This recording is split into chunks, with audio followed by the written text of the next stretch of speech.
Konnichiwa, viewers. What's the Das Vidana? Yes, Das Vidanya or something. Today we're playing Hearts of Iron 4 Kaiserreich mod again, and we'll be playing, of course, as the Russians. And hopefully they didn't throw in too many annoying mini games that we'll have to deal with.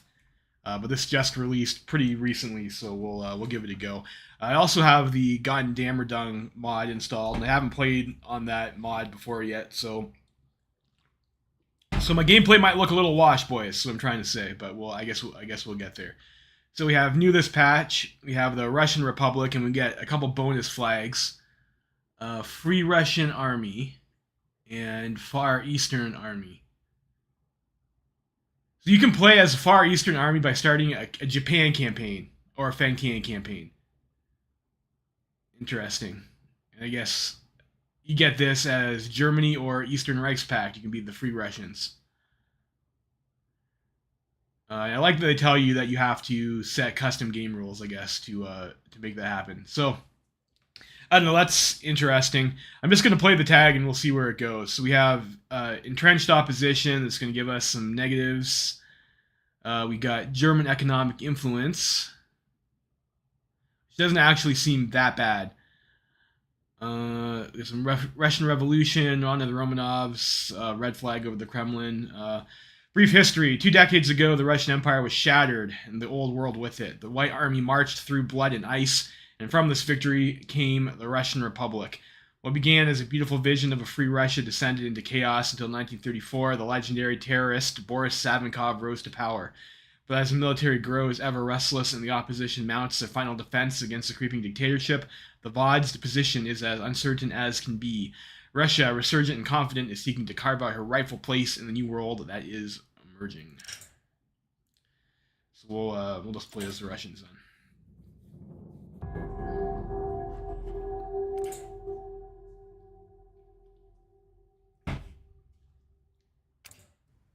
And I should probably switch the stream onto the actual game stream, shouldn't I, instead of just the image. So we'll do that. Russian Democratic Federative Republic. There's like a rule where like the more often you have democratic in the name of your country, the less democratic it probably is. So I guess that kind of tracks for Savinkov, doesn't it? Russia has suffered. The Great War saw an unstable autocracy give way to an unstable republic before finally collapsing into the fratricidal horror of the Russian Civil War. The White Army, it's kind of ironic that's black, isn't it, boys, would ultimately defeat the Bolsheviks after 7 long, blood-soaked years. The new republic was mutilated, having lost a third of its population and half of her industry in the Treaty of Brest-Litovsk, with even more destruction caused by the Civil War.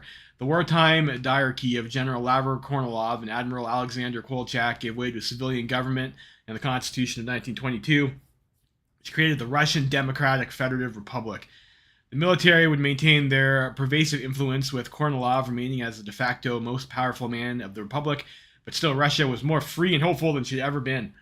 What followed was a decade of liberal rule by the constitutional Democrats, cadets, and the socialist revolutionaries, Essers. Much was done to improve the livelihood of the common Russian, but idealism and good intentions could only carry one so far. Just as Russia was recovering, the economic shock of 1925 forced Russia to grant even more economic rights to Germany in the Vilnius Agreement, and while the economy was growing, it was unstable and unequal. The Fengtian conflict in 1928, a railway dispute turned into a small war in Manchuria, ended in disappointment and failure. The ultranationalist SZRS was making electoral gains, and the specter of complete collapse of order prompted New Year's Putsch of 1929 by General Vasily Boldarev, which ended in failure and, despite good intentions, only became another blow against the Russian democracy. The terrible years of the early 1930s saw economic turmoil and political violence, culminating in the rise of Boris Viktorovich Savinkov and his Svobodniks in the 1934 election. And for the last 2 years, Russian democracy has been fighting a desperate fight, like the volunteer army in the steppe of Kuban, rallied around Viktor Chernov and fortified in the State Council and the Supreme Court. The opposition bloc has been fighting Savinkov's attempts at finalizing his dictatorship. In the shadows, General Kornilov eyes Savinkov, with increasing distrust and fear, but the struggle is increasingly futile. Day by day, the hydra of national populism strangles Russia tighter. I'm not going to click the path guides or anything like that. I guess we'll just play it how it goes, I suppose. But we don't get rolled too bad by the Koya. So we have Vaz Savinkov, who's going to give us 5% political power gain, and AI mod, which we don't really care about.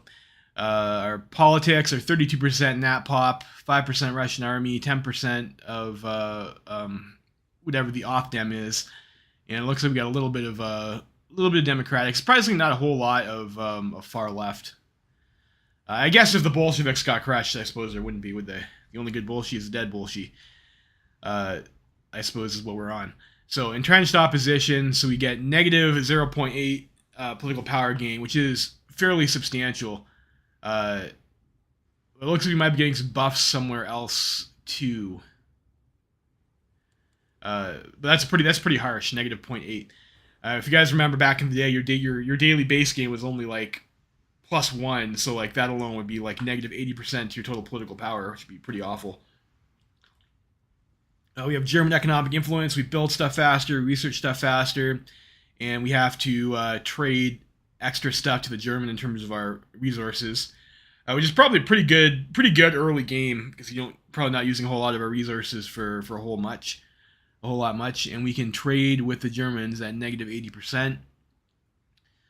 People are pissed off, so we have anger level, which immediately means we're probably gonna have some sort of nonsense mini game to play about anger. Okay, so popular anger costs us political power. We lose stability. We lose factory output. For decades, Russia has seen that governments did not satisfy the people, whether under a Tsar, a Bolshevik, or a president. Disaster has struck all these governments, and they have fallen out of favor with the common man. It will be a difficult task to prove we are different. We'll be able to fulfill our promises or perish like the rest. Military anger, which again costs political power, and this one gives us, instead of stability, we lose stability, but instead of factory output, we lose division org. Anger level 2, upon the end of the Civil War, the white generals were given a permanent presence in politics. Military influence remained a pervasive check on Russian democracy, with the white generals considering themselves as the ultimate guarantors of stability from any possible mistakes by the civilian government. As such, the relationship between civilian and military politics can be shaky at best. If we do not please the army, we can expect to be on the bad side of General Field Marshal Lavrov Kornilov. Balance of power. Again, this is a mechanic that I'm not too familiar with here on the balance of power.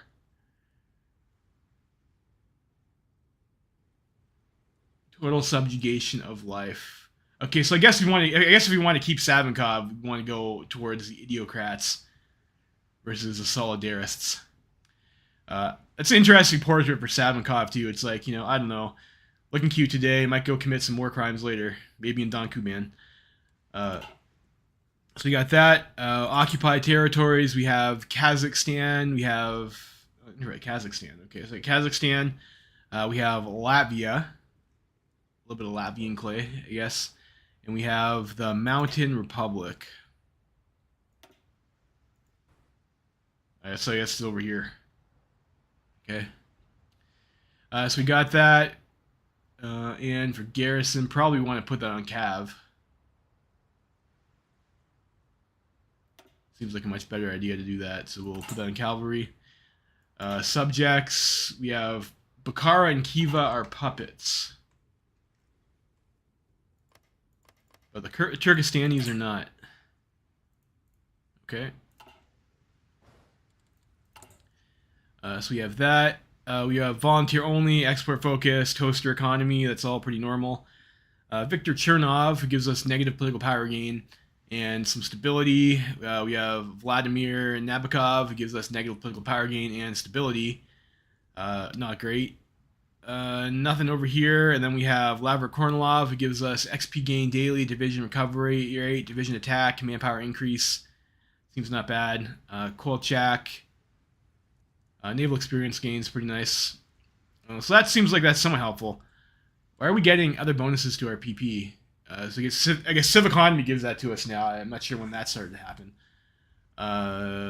Old Svobodniks. That's a balance of power thing, right? Yeah. So we get some from a balance of power and party popularity. Okay. All right, so it looks like that's what we got there. Decisions, dealing with unrest.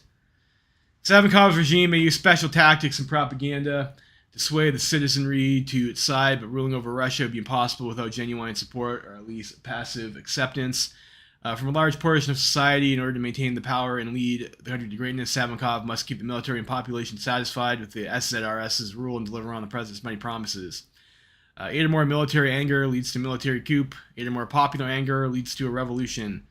Military anger is 5 or above. This is only possible before 1939.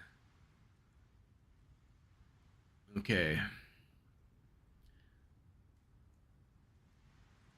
So we have a land reform minigame.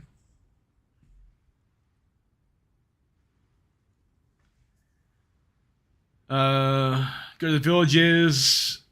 Vaz Savinkov cares for people and stuff. I mean, you need the people to conscript into your armies and factories, right? Everyone will know just how much he has improved the lives of Russians. So we gotta spend our PP to reduce anger.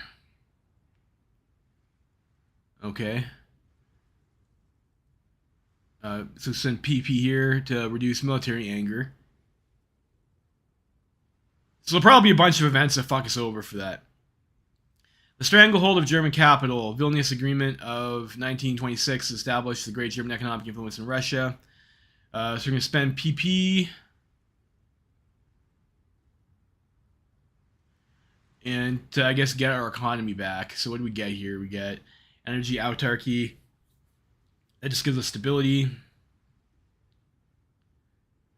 So you have to do some... These are focus gated, it looks like. You can't just do it. Okay, end the Vilnius Agreement. Something we're going to look for on the focus tree. We got some propaganda. Agency. We do have an agency. Imagine we'll probably get some debuffs like really soon after the game starts. Maybe we want to start getting an operative. Think about that. Research. So we have 4 research slots. I don't know if that's increased across all countries now. But that seems high from memory. So you have 1936 rifle. That's all right. It's nice to have that. We have truck. We got all the basic special forces, support companies. Oh, so I guess we have these. I've heard helicopters are really good, but I haven't looked at. I haven't obviously played Gundam, so I don't know exactly how all this stuff works. But I guess we got some new researchers here. But we get engineers, we get recon, we get military police. And we have the basic train. Armor technology. We start with the amphibious tank. That's weird. That's like ahead of time to have that. We also have the second tier of the light tank chassis.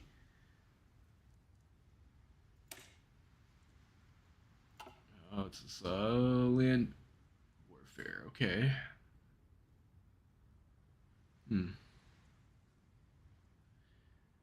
So I guess we're incentivized to build light tanks. Interesting. Arty, we got the basic Arty, and we've got the basic anti-air. Navy, we have 1936 light ship, we have 1936 cruiser, we have depth charge, we have Welt Creek battleship, we have the improved sub-hull. Basic batteries, except for the heavies. Torps. We start with transport. Not that we'll be doing a whole lot of naval invasions, but it's nice to have. Planes, it looks like we have 1936 fighters and bombers. So, right away looking at this, it seems like the Russians have like a lot more tech than they did previously. I guess we also got the transport plane. And then some of the stuff over here. Engineering, looks like we don't have anything, which would be normal. We expect to have that. In the industry, we have fuel refining 1, so that's nice to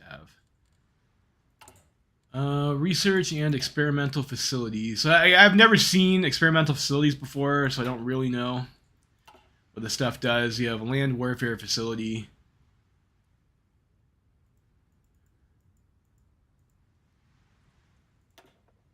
Nuclear power, fast learner, artillery specialist, armored specialist.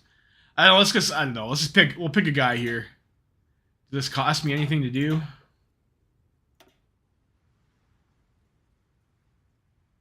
Fast learner. Cool. We'll throw him there, and then maybe this will do something. Do I have to click anything? I don't think so. Our international market, I don't think we'll do anything with that. So resources, we have lots of oil, we got lots of aluminum, we got not very much rubber. We have a lot of tungsten, a lot of steel, a lot of chromium.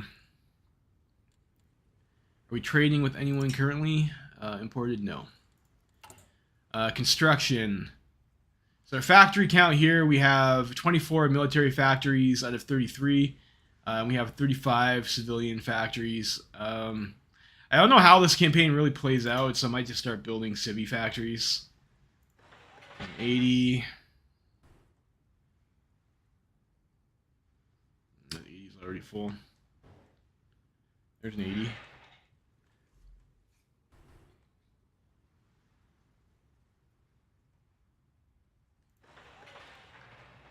I guess we'll try. We'll go like that for now. Production. So yeah, we're making both improved light and basic light chassis. That's a little bit fugly, and interwar mediums. Trucks, towed AA, civvy trains. A whole lot of Navy.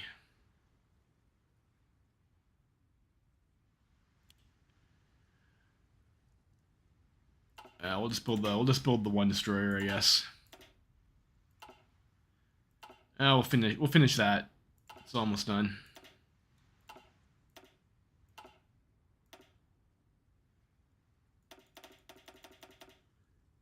And we'll just build the improved light ship, I guess. It's probably fine. Some destroyers for trade escort. We're building planes. I imagine I probably don't really want to build that many planes. The early game planes tend to be pretty shit. It's not worth the effort to build. Let's see what our tank variants are like.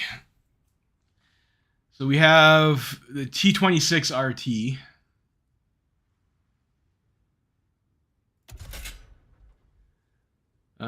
Two-man turret with the improved small cannon. When you're looking at these tanks versus the AI, usually you're looking to try and have the close support gun. Interwar medium.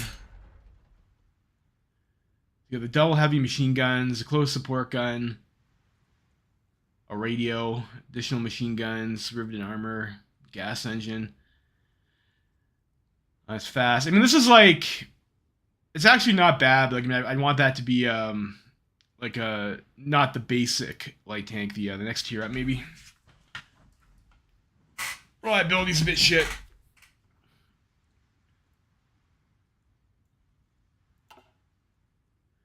And then what's the other one? The T-28.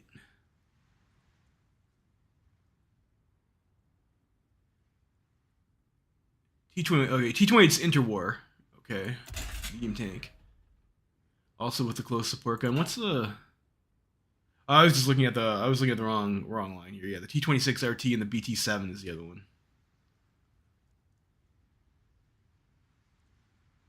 Is that the A or B?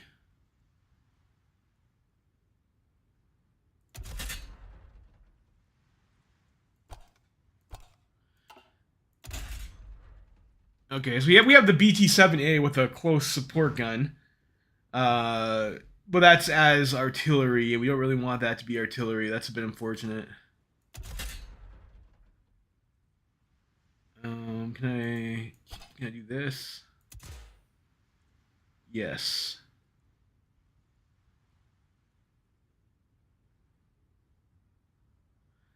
It's got welded armor, which is like a little bit unfortunate. But we have tons of chromium anyway, so I suppose it doesn't really matter. So we'll save the BT7 like so.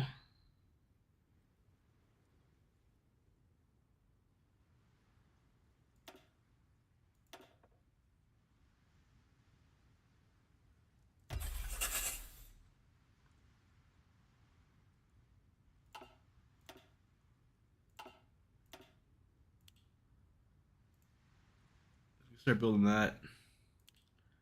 Get some rifles. Probably want to build these airframes. Like we have like the interwar, but these are all. Or is interwar or is basic the higher tier? I think they changed the name on that. Basic, yeah. So interwar is the stuff that's not great.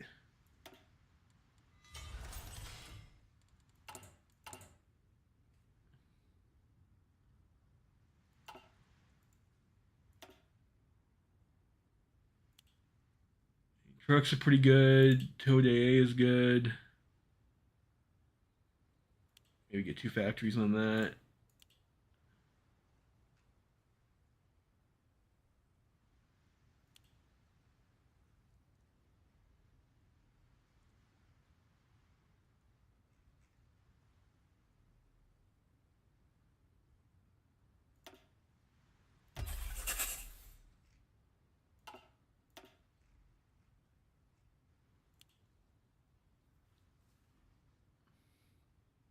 Five trucks might be like a little bit excessive. Maybe go down to 3. Another one, sport equipment, maybe.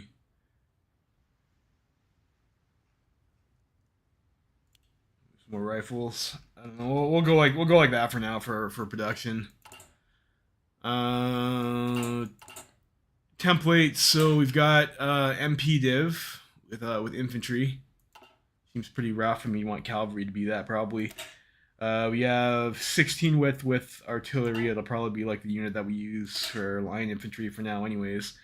I got motorized recon engineers and line artillery on this. I'm still not a huge fan of line artillery, but I mean, 9-1's kind of reasonable. I don't know if I'd really want to spend trucks to put motorized recon in all my divisions. Cav divisions, we've got that. I think we put this on our garrison, so that's a little bit less than ideal to have a recon company in our garrison. That's pretty basic light tank templates, and we've got the light tanks, so that's nice. 24 with mountaineers. Mountaineers you want to be 25 with, if I remember correctly, for the mountain tiles. So that's also like a little bit fugly. We got a little basic paratrooper division there, and 12 with marines. Okay, so. Logistics doesn't say we have. Well, I guess we got some deficits in the aeroplane department. A decent amount of trains, and we're just kind of like break even on everything else. Officer Corps. We've got Labrakornilov. I guess we saw him already. We haven't selected a doctrine yet. What do we have for Spirits of the Academy and stuff? Bold Attack, Tenacious Defense, Cult of the Leader. Meticulous Preparation. The entrenchment speed guy, and so engineering, planning speed, conscription loss cost, and war penalty stability modifier. Interesting. Supply combat penalties on core territory. Okay, cavalry unit design. Static warfare, division speed, delay tactic, infiltration assault tactic, mass charge. I guess we got some options there. Air Force.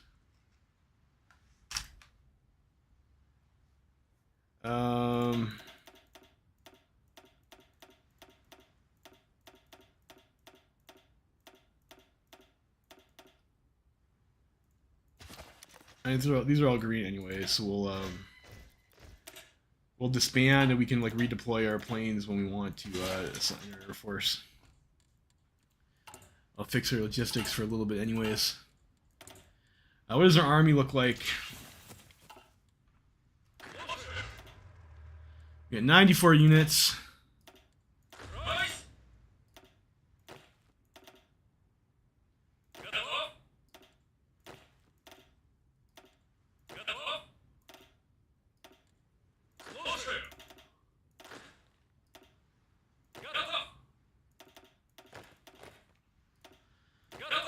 Okay, so we got 6 units of the cavalry.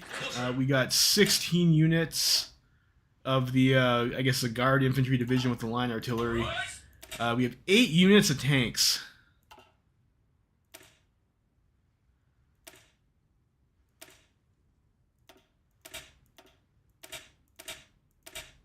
With various models of the actual tank. It's like a pretty decent amount.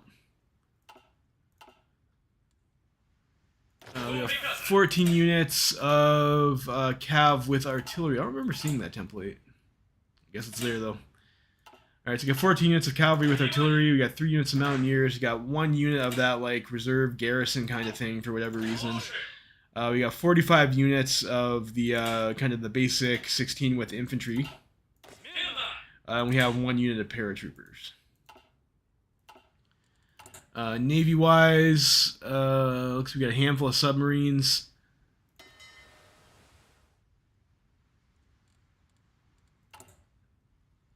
Yes, we have 4 battleships, 3 heavy cruisers, 5 light cruisers, 36 destroyers, and 36 subs. So battle cruiser, like looks like our battleship here is level 2 guns on it and stuff like that. I remember that. It seems to be like not too bad, at least for Pride of the Fleet.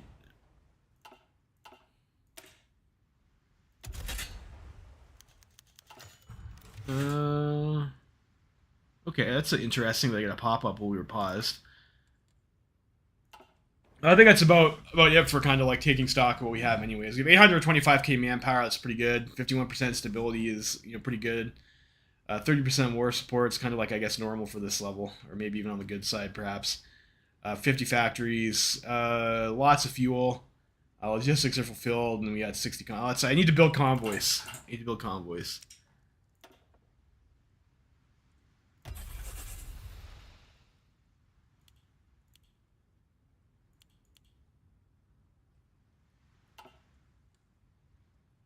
I checked on none of the stuff. Focus tree. Yes, we should check out our focus tree.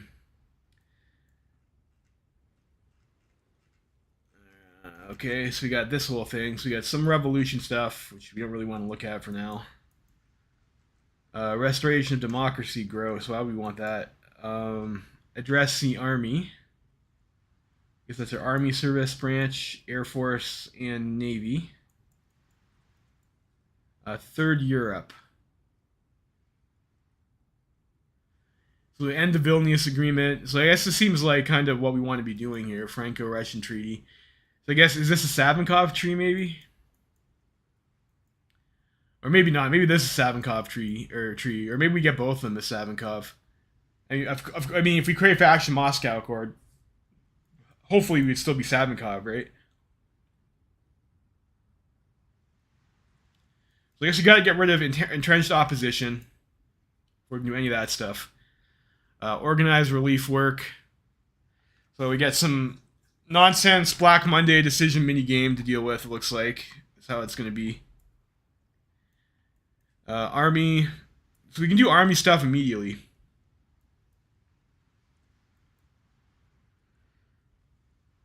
Alright, let's take a look and see what we have down these trees anyway. So we address the army, so we get 10 XP, we get some event.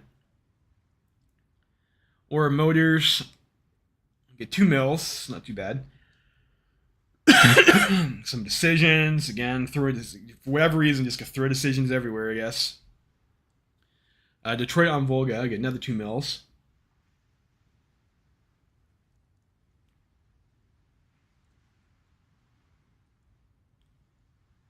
And I get a research bonus for mech. Research bonus for infantry stuff. And that's, that might be interesting. Improve logistics companies. Artillery attack, defense. Big artillery triplex. I've also heard we have the option to get super heavy artillery now. Where is that in the artillery tree? That's like a special project, maybe. Rocket-assisted projectiles, purpose-built gun mortar carriages.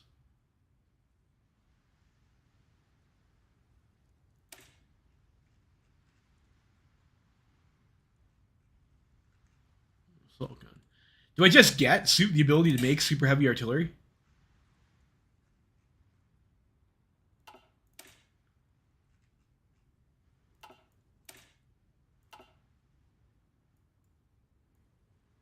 Maybe it's somewhere in like the special projects or something.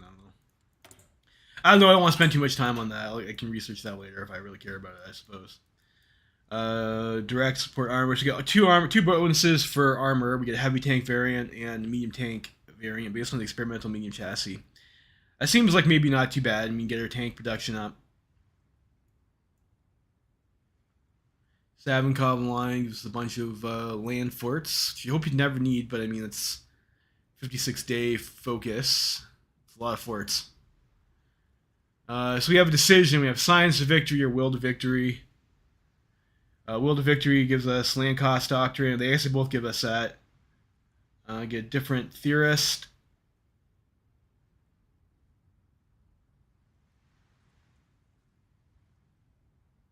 Cav Moat Mech Attack.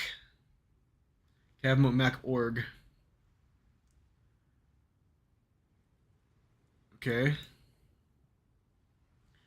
And I can't recall if they changed it or not, or whether or not that's getting for special projects. Yeah, okay. Whether or not these are battalion or division bonuses. That kind of impacts how good those things are. I mean, if you get that prorated, like if you have if they're battalion bonuses, that can kind of help out. If they're division bonuses, probably don't really have a whole lot of like mech divisions. If you want to use tanks. Separate the mechanized divisions, direct support armor. The number of 18 width guards armor divisions will be deployed.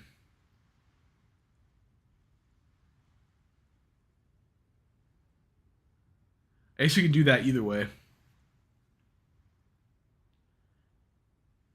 Civic militarism, army of steel, division speed, and breakthrough. Violins of death. Gives us CAS, artillery attack, short bombardment, railway gun. Okay. It's interesting. Academy of Black Epaulettes.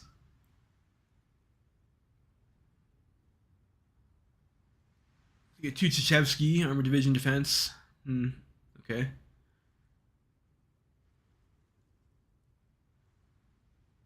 So you get a general and a couple advisors.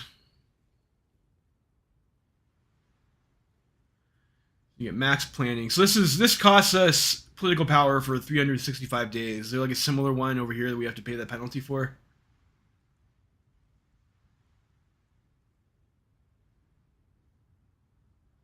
Doesn't look like it.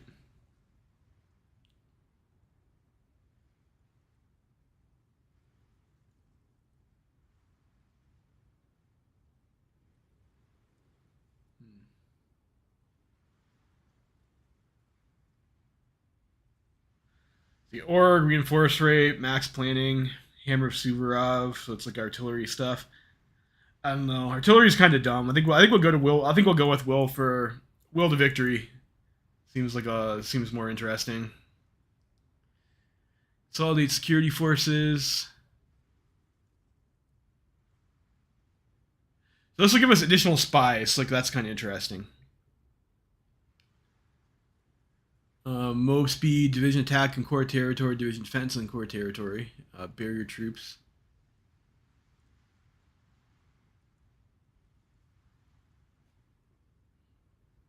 So I guess it's like our political commissars kind of thing.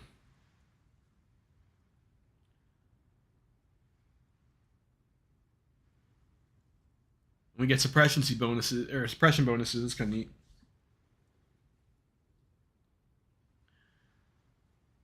I guess we'll just work on addressing the army for now.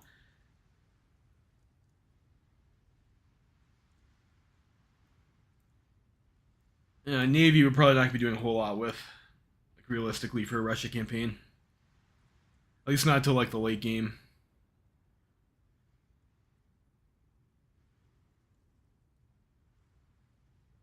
And then we probably don't need this until we start actually like doing a whole lot of plane stuff. I guess we'll just address the army. So we'll do that for now. Researches, we'll get that. Okay, so we get fort engineering now. We have to do so. This is new. Coastal forts, bunker emplacements, max land fort levels. Okay. I'll get this. So we'll get construction.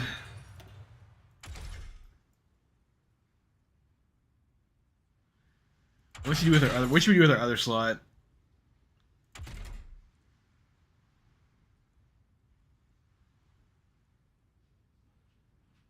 I guess we could start going for tanks.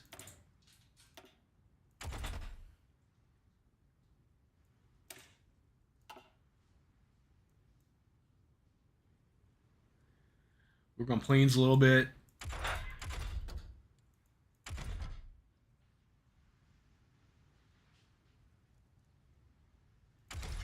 An artillery path to get like the medium howitzer. I mean, you don't really need that until you have the hull anyways. We'll also work on our maintenance companies. Or logistics companies. Logistics might be important given how shitty our supply situation probably is. We'll just start with the, maybe we'll juggle. We'll try and juggle the research a little bit for one of these guys, and maybe we'll look at getting yourselves a tank bonus. I think we should be getting a bonus for that fairly early. 2 mils. It's a mech bonus.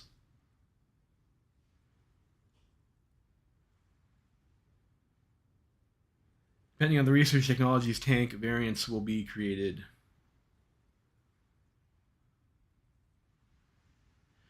So do I want to do that earlier or less early? Like maybe I want to do the artillery first before we get that, if that's going to put a better gun on it.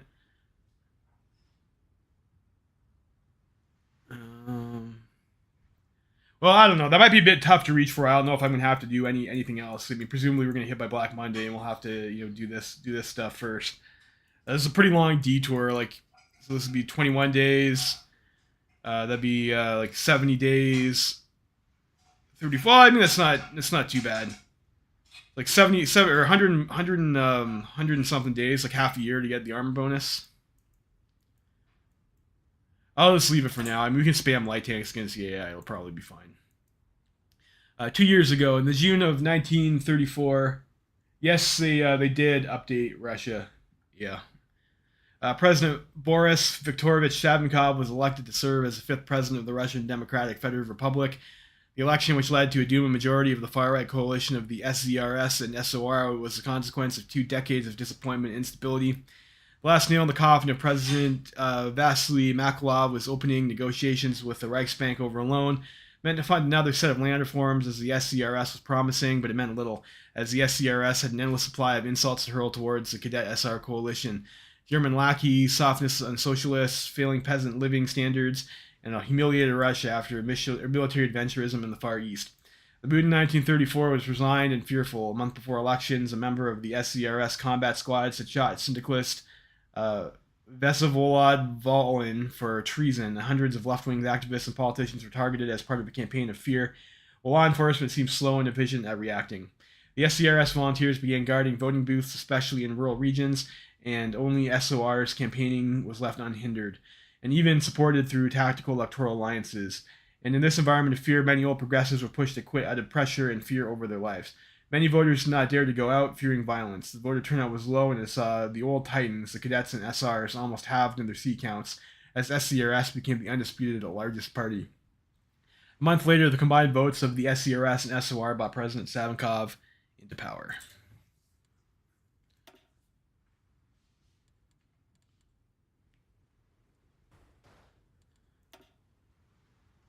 I guess we'll let the okay. Standoff in the State Council. So observer rights in the legation council. Okay, so we get some PP for that. It's an old event. Standoff in the state council. The short winter day is already ending in the Grand Kremlin Palace in Moscow, where debates in the upper houses of the Duma, the state council, have been going on all day. A thin majority behind the chairman of the state council, Viktor Chernov, had voted down the law on the protection of the state, initiated by the Dikov government and already passed by the state Duma. Much of the legal text has already been muddled into vague rhetoric on empowering police forces to better hunt enemies of the Republic, but the opposition bloc held firm and refused to accept it with any amendments.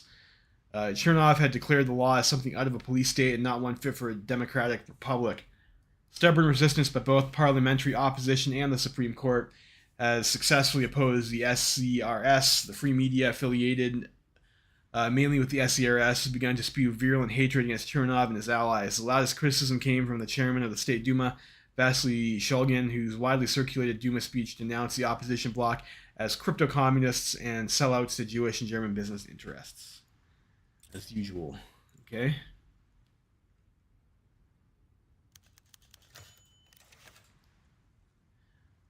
The last line. The two men had been discussing the situation for the best part of the evening at Chernov's home at Alexeyevsky, Moscow. Viktor Mikhailovich, lighting the seventh cigarette of the stressful evening, seemed to be losing hope. The Okhrana raid on party offices in Petrograd had led to the arrest of Kamkov and many other northern SRs. The ranks of the opposition were dwindling day by day under immense pressure from the reactionary Hydra strangling the Republic. It only seemed like a matter of time until Savinkov would gain absolute power. While drinking with Victor, Vladimir Richter, an old friend and trusted party secretary, had tried to come up with a way to impeach the president, but the opposition simply did not have the numbers. He even suggested negotiating with the left for a general strike, even if it ended bloodily like the 1934 protests, and discreetly contacted the exiled General Vasily Boldarev, who was living in Berlin.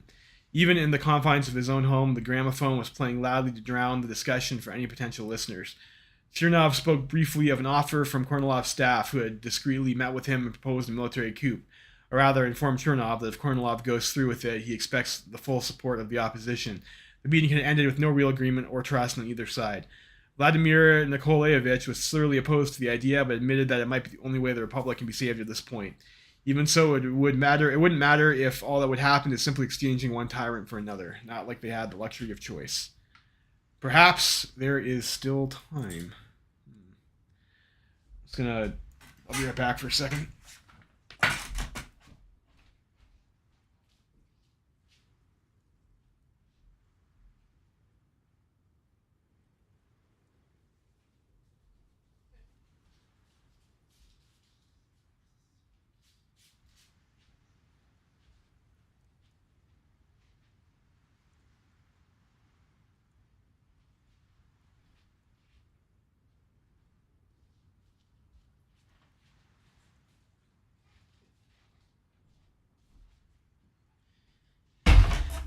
I'm gonna grab another beer there. Yeah, okay. So it looks like people aren't too happy. Savinkov has to deal with a bunch of traitors in his midst.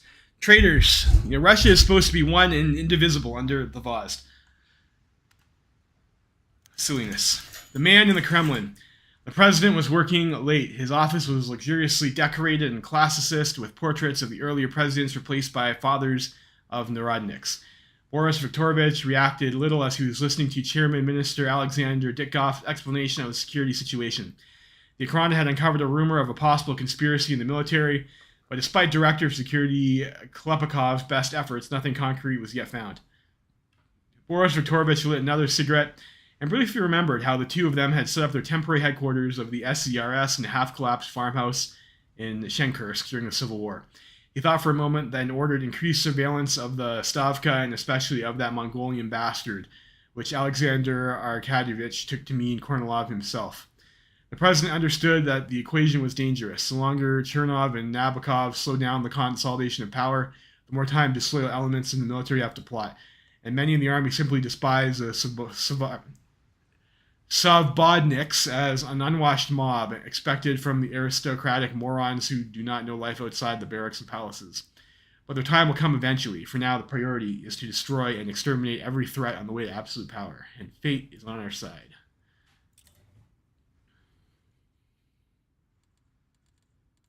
Make sure I don't miss my juggle. 3 shots in the chest. At 16:30 yesterday, 3 shots from a Nagant revolver were heard. Okay, it says a Nagant revolver, and then does this look like a revolver to you, chat? I don't know. That seems like a bit silly.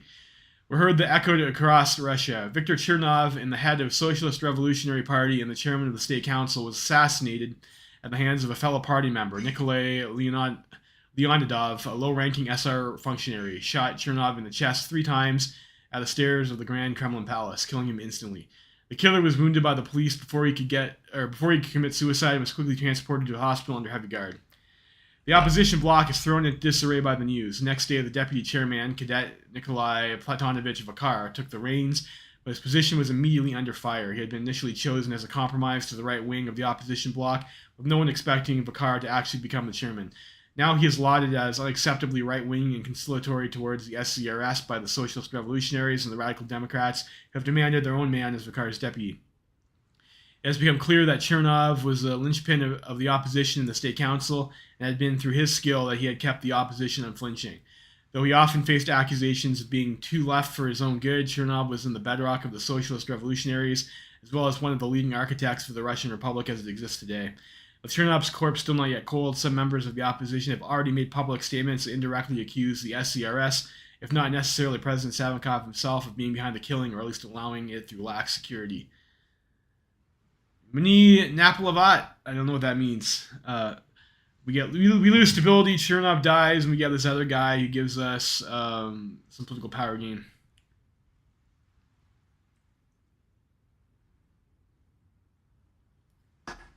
Political power, or advisor cost minus 40% is nice, but I don't think we have that much political power to spend anyways. Yeah, okay, so it was a lie. It was a lie. We actually only have 0.24 per day, so our political power gain is actually terrible. I thought it was higher. Collapse of the opposition bloc. With Chernov's death, the opposition bloc has begun to disintegrate faster than journalists can write about it. In an extraordinary session of the SR Central Committee, the left wing was outvoted, and Vladimir Richter, former party secretary and Chernov's second-hand man, was elected as the new chairman of the party as a compromise candidate who managed to satisfy no one. Despite Richter's insistence on continuing Chernov's work, he has little trust in the left. After the vote, Maria Spiridonova of the left faction commented that the so-called Socialist Revolutionary Party has lost any connection with socialism and furthermore with a revolution, having decayed to nothing but old reactionaries who lost their ideals 15 years ago. Afterwards, the divide between left and right, which Chernov had only been able to bridge with great skill, split wide open, and those loyal to Spiridonova denounced the parliamentary path which had failed, and would instead move into active resistance with anyone who still has the spirit of the socialist revolutionaries in their chests.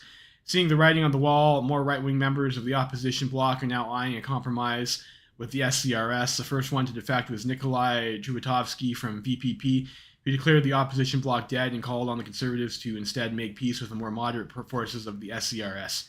In mere days, the bloc has dissolved into chaos, fear, and repression. Now little stands between Savinkov and his vision of the Third Russia. Third Russia. Is that supposed to be like a parallel with the Third Reich or something for Russian Hitler here? I don't know. So we lose stability. We get some PP. We get rid of entrenched opposition, so that unlocks our political tree, and we're going to get some additional PP gain, like quite a lot. We lose social liberalism. And we get we get another some other stuff maybe we don't really care about too much. I should probably train my army. I don't really want to burn support equipment. Maybe we just go with like the stack of guys here. Get some XP. These guys are just like artillery and rifles, so like that should be pretty cheap to train. And if we were maybe min-maxing, we'd like convert everything perhaps to like a rifles only template. The Russian army, since the humiliating defeat of the Chinese Eastern Railway conflict in 1928 and the subsequent chaos of the Bolshevik Putsch in 1929, winds of change blew through the Russian army previously calcified after the victory of the Whites in the Civil War. Commander-in-Chief Lavrov Kornilov seized the initiative, launching an ambitious program of professionalization, modernization, and rearmament, influenced by the writings of the reformist officers such as Nikolai Golovin and the young Colonel Evgeny Messner. Incompetent or politically involved officers were relieved and new equipment standards and development programs for tanks and aircraft established. A uniform, modern tactical doctrine written by General Lieutenant Arseny Zaitsov implemented, and wide overhauls made to military education with an eye towards opening the officer corps to the lower classes as well as former Reds. In 1936, the Russian army stands as a force superior to any on its borders, and yet that is not enough. Triumph over Germany in the coming war will require far more, and the timetable is short. However, the path forward is contested. On one hand, the somewhat disfavored by Kornilov lies Nikolai Golovin, a prominent reformist since even before the Great War, and his neo-Saravian clique, such as Vasily Pronin and Sergei Nilov, who continue to advocate for ambitious reforms of the Russian command structure, comprehensive military scientific education, and a shift of the German-inspired mission-based decentralized command, all with the goal of matching or even breaking German tactical performance. On the other hand is a new faction of officers colloquially known as the Black Epaulettes, headed by Civil War legend Sergei Markov. It's Markov, right? You got to go with Markov. He's the armor guy. And the theorists Yakov, Shiov, and Yevgeny Messner, who argue that for a continuation of the bold, shock-based defensive tactics of the Civil War with a new focus on mechanization. Takno. I think obviously we're going to go with Markov, I think, and Pals.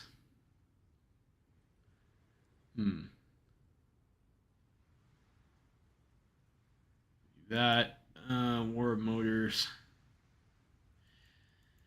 Is it going to be better to switch to these trees now, though, is the question.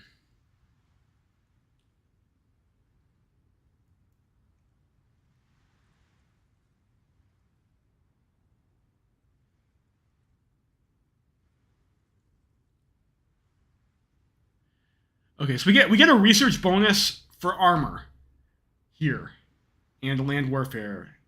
So that's interesting. So you have, like, I guess this is like our pseudo Molotov pact thing here. So we get plus 10 power projection.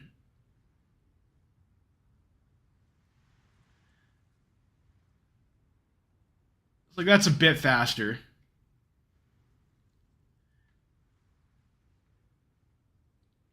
And this is going to give us some sea goods reduction. That seems pretty good. To try that. We get some PP over here that could get us on a better economy, so like that would be helpful.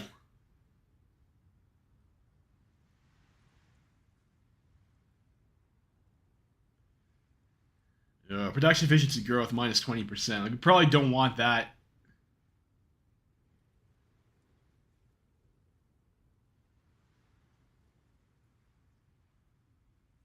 Early. Because obviously you want your production lines to grow.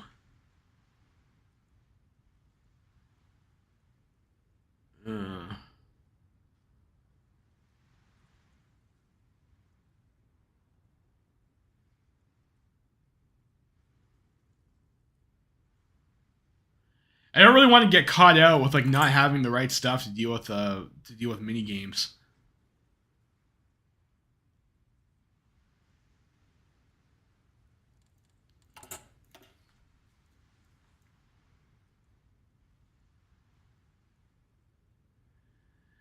These are all pretty fast focuses. Maybe we just go ahead and do Savinkov's tree first, try and consolidate him.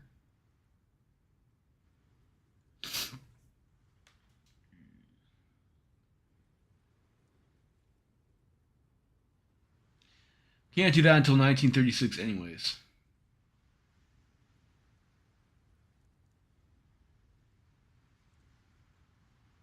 It's really tempting to get this sea goods, though.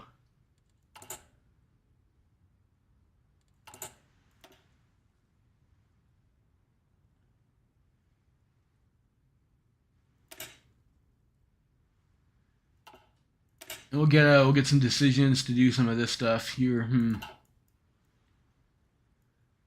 We'll just control the Supreme Court. We'll do some political nonsense over here. I don't really know, like, because these are all like, they don't tell you what these decisions and events do. So like, it's very difficult to make educated decisions, which is kind of frustrating, but it is what it is.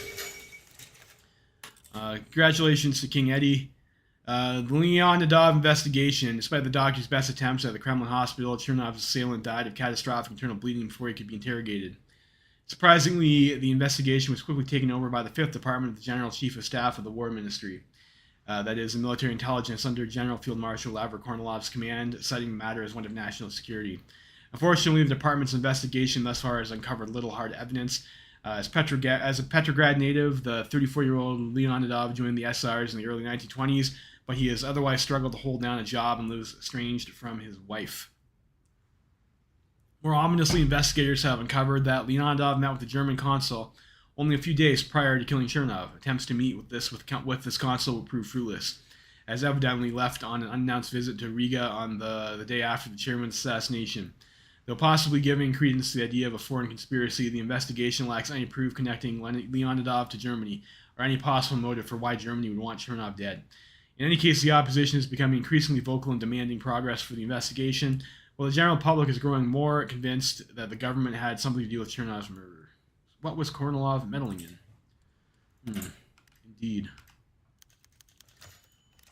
Shots fired by Kerensky. Alexander Kerensky, former leader of the Russian Provisional Government until its overthrow began in the Russian Civil War and held by many as responsible for it, has leveled charges against the Savinkov government that it's dragging Russia on the road back to tyranny, destroying all the progress Russia has made since its victory over the Bolsheviks. The former president has leveled particular criticism on the government's decision to hand the investigation of Chernov's killing to General Kornilov, a move that Kerensky is caustically described as like putting a fox in charge of the hen coop. As for Savinkov himself, Kerensky did not spare his former Minister of War either, stating that this serpent Savinkov will strangle Russia's freedom today in a matter he failed to do with Kornilov 20 years ago. This isn't the first time that Kerensky has commented on Russian affairs, but as the years have passed, so has the shock value of his pronouncements. Having alienated even his most fervent supporters in Russia during his brief stint at the country's helm, many in Kerensky's motherland simply see him as a washed-out relic, banking off his past achievements to earn speaking tours off credulous Westerners. Kerensky is currently living in exile in New York City, while his most recent batch of inflammatory statements have made the rounds in American and European newspapers. They have been all but completely ignored within Russia itself. Nice try, old man. That's interesting. They called this shots fired by Kerensky, as of course, like the shot heard around the world was the Kerensky death event for quite a long time.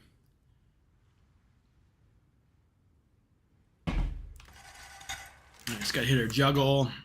What do we want?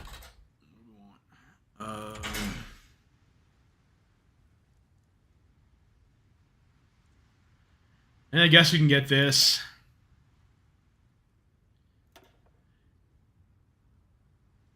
I don't really think these military-industrial complexes like matter all that much in single player. Like the bonuses, like you can kind of win without them. I think. I don't know. I'll just pick. You know what? Like I'll keep my PP. Actually, we'll just research.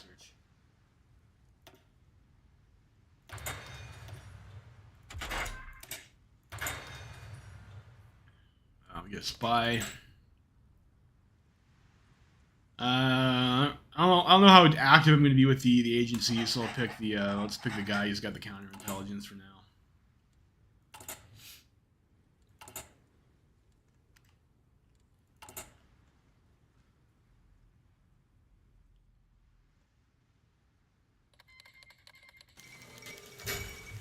Afghani war. Can maybe look at like rearranging this template a bit. Probably do want to add support artillery. Socialist conspiracy. With additional investigation into Leonidov's background, the 5th Department has come up with a more convincing theory. Nikolai Leonidov was a socialist radical, and the murder was politically motivated. To back his claims, Kornilov pointed to the recently uncovered evidence of Leonidov's connection with a radical maximalist offshoot of the Socialist Revolutionaries, who are alleged to have plotted Chernov's assassination due to the chairman's treasonous cooperation with the bourgeois and reactionary parties. In fact, Leonidov committed this act under orders from the left Socialist Revolutionaries. It would grant a justification for immediate action, mass arrests of the party leadership, banning of the party organs, and eradicating the conspiracy before they can threaten the safety of the president himself. Kornilov has proposed preventative actions against the conspiracy before it can strike again, and has requested the president to activate Article 17 of the Constitution, giving the War Ministry extraordinary powers to arrest any person who may be involved, with the power to crack down on any possible disorder that may follow. Let's not be too hasty. We got Brack Monday. Yeah, can I do... I get the flamer. I probably need like fuel tanks and whatnot. Do I have fuel tanks available? I do have fuel drums available. So I probably do need to get like the flamer. Do I need engineers too for that? I'm trying to remember here. I haven't played this in a while.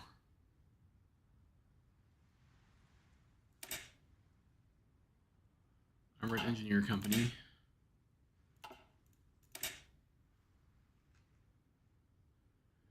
Dozer blade.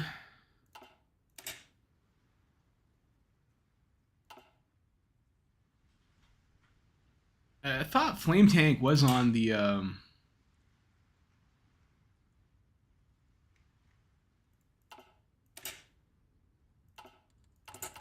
engineer path.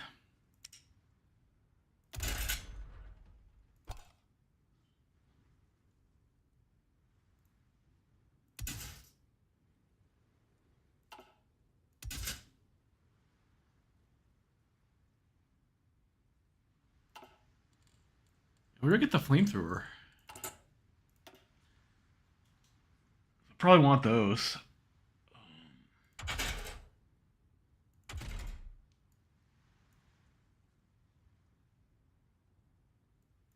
That's the advanced flamethrower. I just need the. I'm just looking for the regular flamethrower though.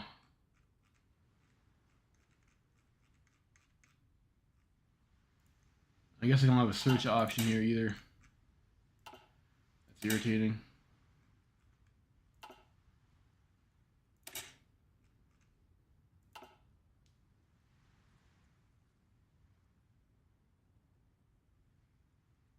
High impact obliterator cannon. Okay.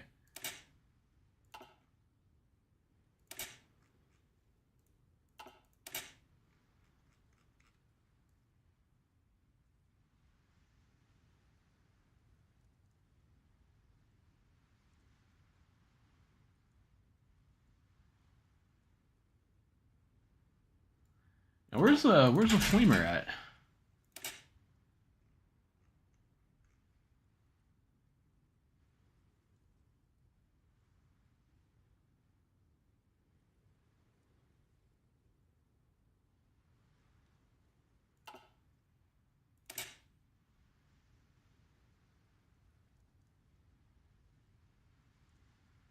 So Armored Engineers gives us urban attack and urban fort. I mean, that's pretty good.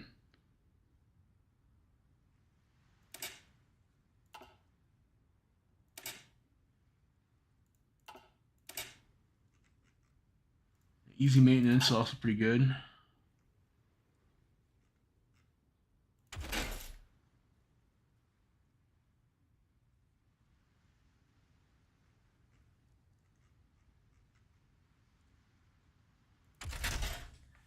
Where do I get the flamethrower though?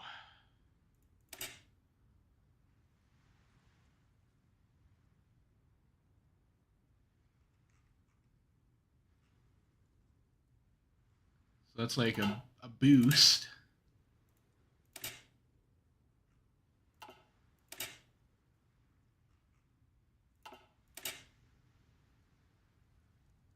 Opposite clearance maintenance gear.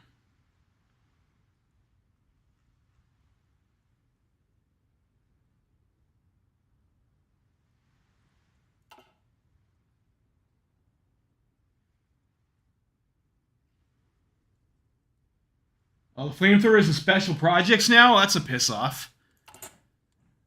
Jeez.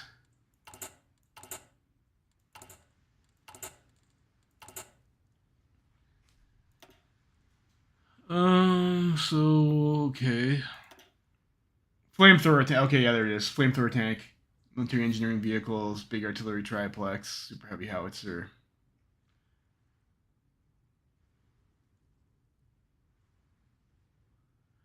So I guess I need to get a breakthrough. Yikes. Okay, that's all right. Well, that was a waste of time, but at least I know where that is now. Anarchists in France. All right. Berlin stock market crash. Since the Berlin Stock Exchange's first precipitous plunge weeks ago, businessmen and market analysts in Russia have observed the aftershocks of Black Monday in silent horror. A flood of bankruptcies, inflation, and general panic has surged across Middle Europa and stuck Russia like a runaway train. In an eerie repetition of events 10 years ago, the value of the ruble has plummeted in sympathy with the German mark, wiping out fortunes overnight. Given Russia's close economic ties with Germany under the Vilnius Agreement, Russian industries and businesses are collapsing into insolvency almost in lockstep with their German counterparts. Across Russia, every new day brings with it another grim tally of lost jobs and livelihoods. Popular anger. People are mad. Okay.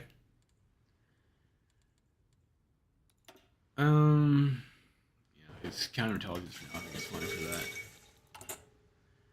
I mean, we lost like, it's not the worst. Or military conspiracy.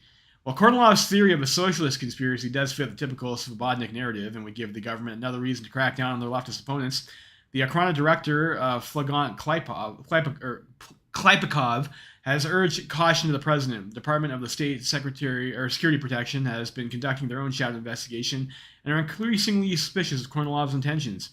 Recent reports from the Okhrana regarding Leonidov's background have brought up several irregularities. No nameless drifter. Instead, it appears that Leonidov has several relatives in the headquarters of the Petrograd military district. Moreover, the Okhrana has discovered a series of staff and garrison reshuffles in Petrograd and Moscow that the army has largely neglected to mention. These could be simple coincidences or minor background work to facilitate the killing of Chernov, but some whisper that Kornilov may have greater ambitions than just helping Savinkov eliminate his rivals. Disturbing.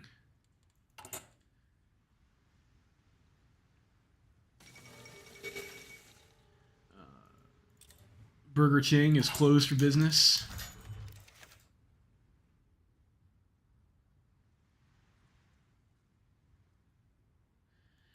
Chernov's funeral. As chairman of the State Council, Viktor Chernov is entitled to a funeral with state honors, though the idea is, of course, not particularly liked by many of the SCRS.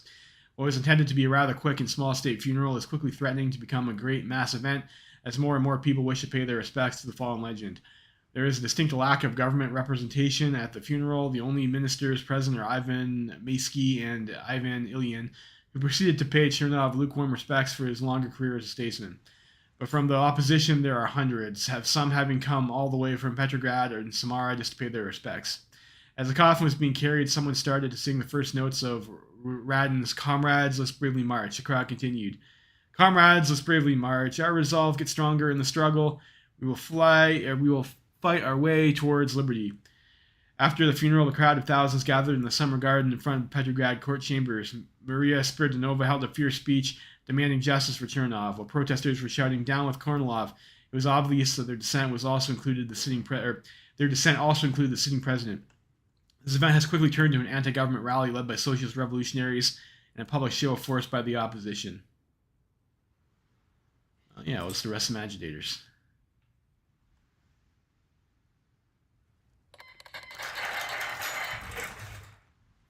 The Supreme Court.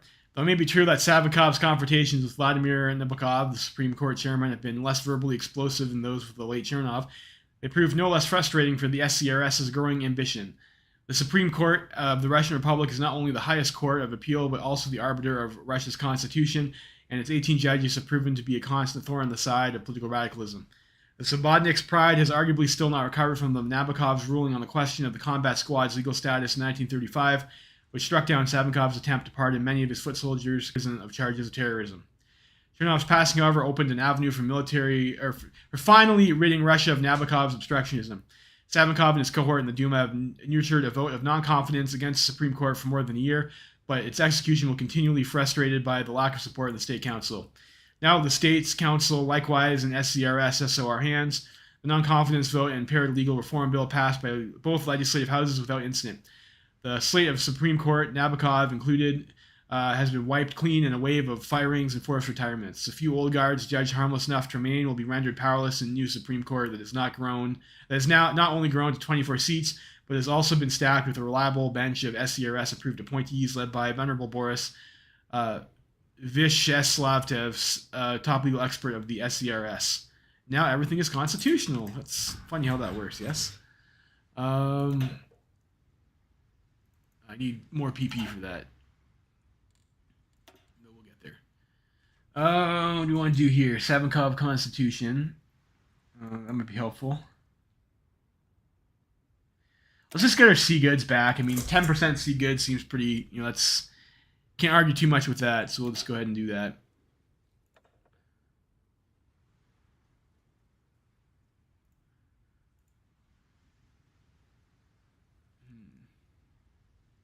Logistics genius. It's interesting.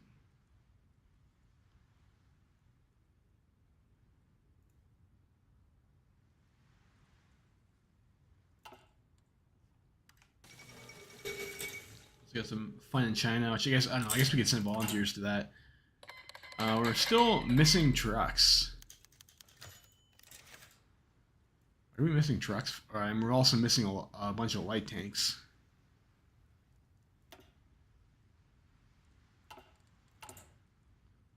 I wonder if it's worth it to keep these in the field then, if they're like, they don't have equipment.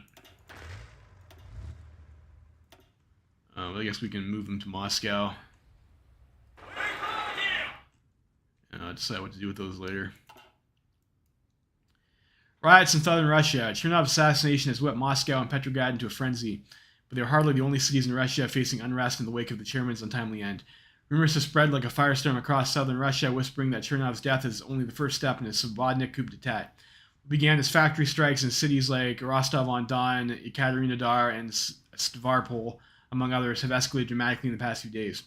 Started ostensibly as protests against the SCRS, the strikes have quickly drawn in other elements of the region's non-Cossack population, referred to as Inogorodinie, or outsiders. Non-Cossack Slavs now perform upwards of half the population in the territories of the Don, Kuban, Terek, and Astrakhan Cossack hosts. Despite this, the Inogorodinie, Inogorodny, is that right? Inogorodny are largely excluded from politics and owning land. Instead, they work in roles considered beneath the Cossack dignity as a military state, such as factory workers, farmhands, or urban bourgeoisie. This discrimination has been justified on the grounds of the Cossacks, like many mountaineer peoples, are legally considered indigenous in the region, and their autonomy has been guaranteed under federal constitution. Nevertheless, this state of affairs has led to profound resentment among the Inogorodny, which rapidly led to the recent strikes developing into bloody riots. The Cossack response has seen crowds harshly dispersed with cavalry charges and swinging whips. The Inogorodny have accused the Cossacks of police brutality, while the Cossacks have shot back. They only intervened when the mobs began targeting Cossack homes and families. Both groups have petitioned that the federal government recognize the legality of their actions. So I can choose to piss off the people or the military.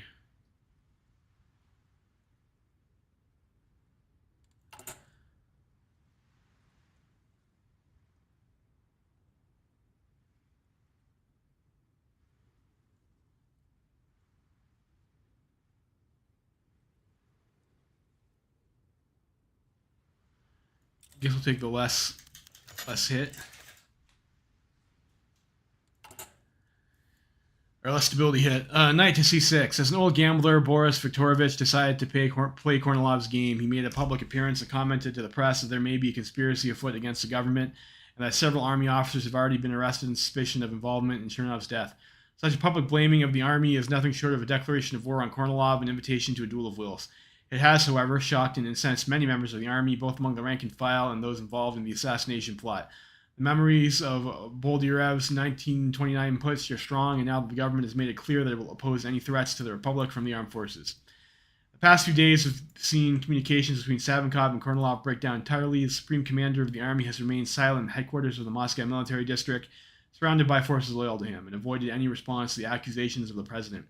Not giving Kornilov any more time to plot, President Savinkov ordered him to arrive in prison at the meeting of the War Ministry in the Kremlin. Arrive in person. Your move. So, should I go with... I normally don't make engineers, but I mean, I guess I could throw additional factories on support equipment. Maybe add engineers to our rifle division after... I don't know. Let's look at a slight adjustment. We'll do that, I guess. And I'll almost have enough to improve my economics.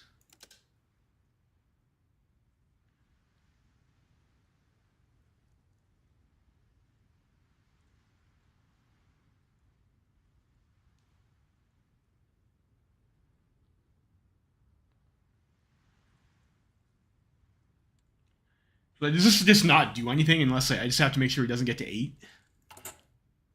Guess we'll find out. The Kornilov putsch. Cornered, the dog was forced to act. To much surprise, Kornilov agreed to come to the Kremlin personally. After leaving the headquarters of the military district, Kornilov slipped past his intended government escort and instead headed directly to the Kremlin. He was accompanied by a company of Junker cadets from the Alexiev and Dunikanin military academies, and an obviously pre-planned move. Upon arriving, he ordered the Special Purpose Battalion tasked with guarding the Kremlin to secure the Senate Palace and ensure the safety of the president with the support of the cadets. However, Kornilov's hubris proved to be his downfall, as much as it was his Bolderevs before him. When only a portion of the security battalion agreed to follow his orders, fierce fighting soon broke out within the Kremlin, as Kornilov's forces tried to arrest the soldiers who refused to obey orders, claiming that they were loyal only to Savinkov. Much of the Kremlin complex fell rapidly, smashing through the gates of the Spasskaya Tower. Kornilov's troops reached the Senate Palace, where they were finally stopped by dogged, loyal resistance by the MVD troops, long enough for reinforcements to arrive from the capital's garrison. It was said that Savinkov followed the fighting within the Kremlin with glee on his face, but it is more plausible that he had already left the complex by that point. Kornilov himself was wounded by a grenade and taken prisoner in the Senate Palace, while the rest of the mutineers were shot on the spot. Simultaneously, the Okhrana moved to arrest the traitors from the military district headquarters. Now the uncrowned military dictator of Russia is rotting in the Batyrskaya prison, and no official statement of events of the night have been given. I lose 50 army experience. Either way, that's unfortunate. Can I spend that on anything? I guess I can add support already here.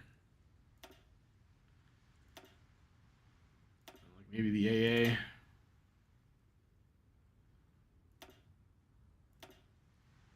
Throw another light tank battalion in there.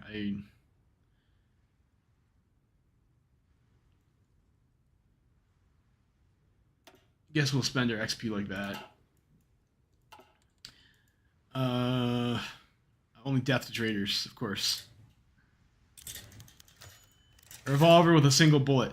A newspaper was delivered to Laver Kornilov's cell yesterday. The former Minister of War was greeted by a headline announcing not only his culpability in Chernov's killing, but also his treasonous coup attempt. Along with the newspaper, a revolver with a single bullet was delivered to the cell. Despite his crimes, a hero of the Civil War still deserved a chance to keep his honor intact. Alas, two Okhrana officers who arrived at the cell a few hours later found Kornilov very much alive. According to one of the officers, Kornilov said something to the effect of, "If Savinkov wants me dead, let him do it himself." A subsequent visit several hours ago found Kornilov dead in his cell without a visible cause, or at least none which appeared to be in the post-mortem reports. Per the prison doctor's statement, his death was likely a combination of age and stress. The opposition and a sizable portion of the public have taken the news of Kornilov's death in stride. Justice has been served for high treason, even without a trial. The reaction among the military is decisively more somber. Many officers and soldiers are defiantly mourning their late commander with black armbands. More ominously, Okhrana reports indicate that few in the military have taken the SCRS claims of Kornilov's guilt seriously, and rumors are flying that the government was complicit in framing him. So goes the son of Kalmykia.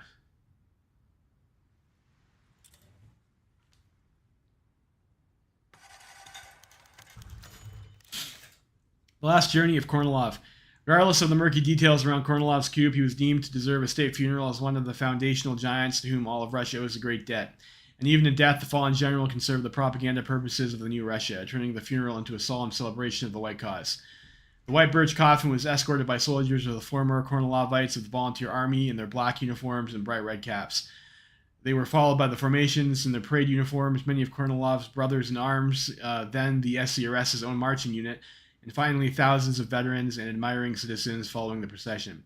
Laver Grigorievich Kornilov, the Minister of War of the Russian Republic, Supreme Commander-in-Chief of the Russian Armed Forces, and the General Field Marshal of the Russian Army, was laid down into the bosom of the motherland. General Field Marshal Anton Denikin held a speech in honor of the fallen soldier at the Novodevichy Cemetery.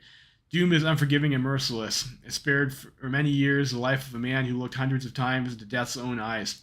But in the end, death struck him and the soul of the army in the hours of our greatest anguish. The mystical veil of eternity has dictated paths and accomplishments with an unknown will. Our beloved leader, who has led us to victory for 20 years, is dead. The name of this fighter for Russia's desecrated land is written in fiery letters in the annals.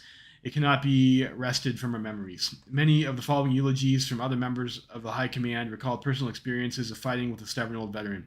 To the SCRS's embarrassment, the funeral is practically hero worship, with the military essentially ignoring the coup attempt. The opposition hardly cared for the funeral either, with many likely welcoming the death of the arch reactionary with an open heart.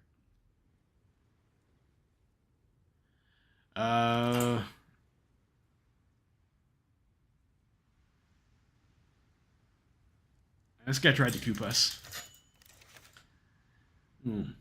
Replacing Kornilov. Having commanded the Russian army since the final days of the Great War, Lavra Kornilov's absence has finally left a vacancy that no small amount of effort can hope to fill. The army's mood is fractious, and we must tread carefully with the choice of successor. The army is largely divided between two men, Anton Denikin and Pyotr Wrangel, both of whom were among Kornilov's closest associates. Sergei Markov was briefly considered, but he quickly issued a statement declaring both the lack of interest in the position and a conflict of interest due to his close friendship with both other candidates. Unfortunately, such a friendship can't be said to exist between Denikin and Wrangel. Denikin, a son of peasants, earned his general's epaulets through the unimpeachable courage and tenacity of an elite infantryman and artillery officer. Disdainful of politics, Denikin has nevertheless come to accept his place as the army's highest-ranking Republican, though he has reportedly still not become comfortable enough with the politicians to shake Savinkov's hand. Wrangel, meanwhile, hails from the ancient family of Baltic German nobility, and though his merits are beyond question, he is far more comfortable with intrigue and court politics than the gruff Denikin. Wrangel's past service was as a cavalry officer in the famously monarchistic Guards Corps, but as a general, he has instead dedicated himself to elevating the capabilities of Russia's humble conscripts, with much more academic approach towards military affairs.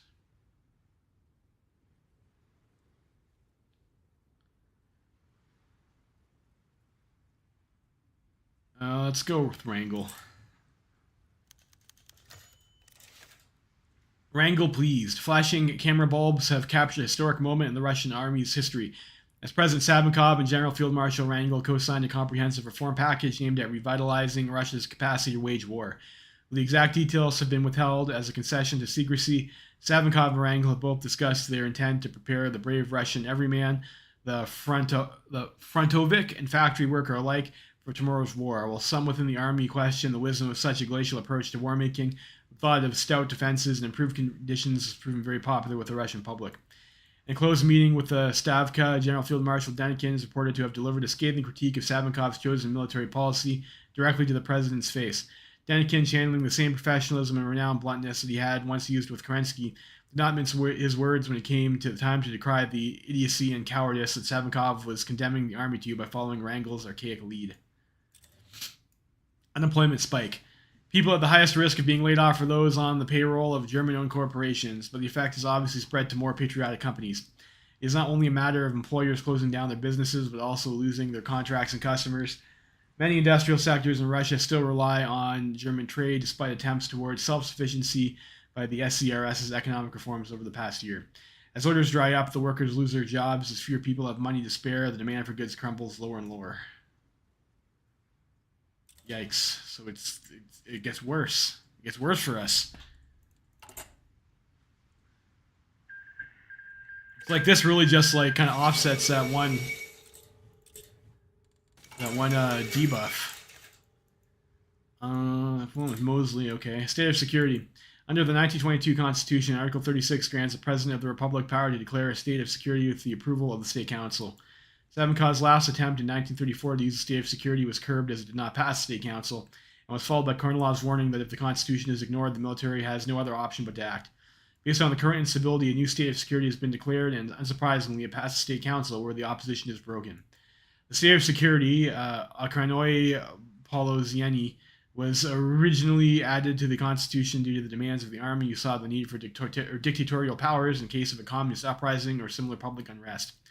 It was used to give the post facto justification for Admiral Kolchak's wartime dictatorship, and has been used in 1929 and then again in 1932 to quell Tamburov unrest. In practice, having little to no restrictions, the state of security allows executive decrees to bypass almost all constitutional guarantees concerning personal and political freedom, property, and judicial rights. The only provision for ending such a state is a vote by the State Council. Immediately after the decree, the Chair Minister Dick Goff announced the suspension of various civil rights, empowering the police and a great expansion of powers of law enforcement to hunt those seeking to destabilize Great Russia. I think I'm also probably gonna rearrange these guys over here.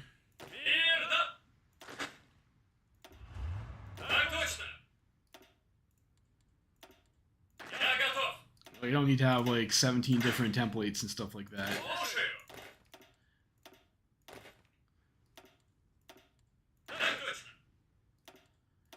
So I'll just swap these guys over to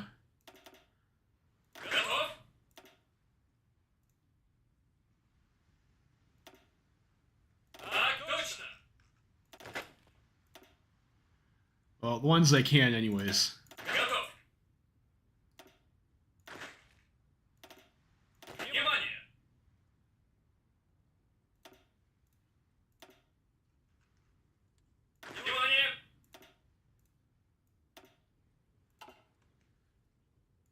I can dump them in the training queue.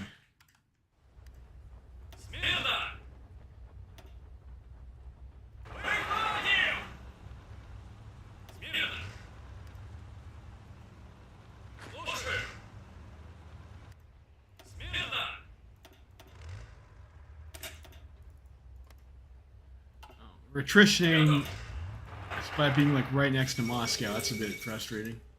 I have a research lot available. Let's I don't know. I guess we'll just start on the basic tank chassis.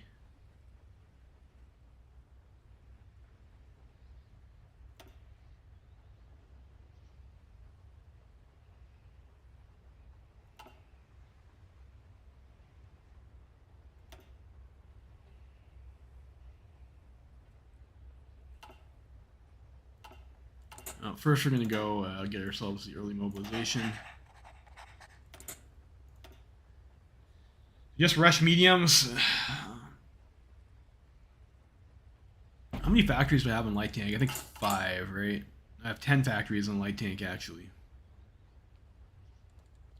My production right now is kind of shit, but I have high efficiency.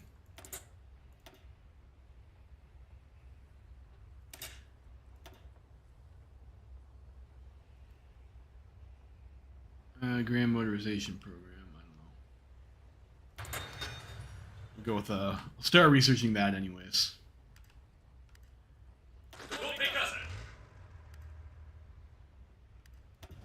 These guys are still like coming over from,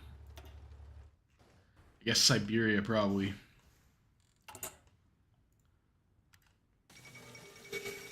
Ninth International Congress.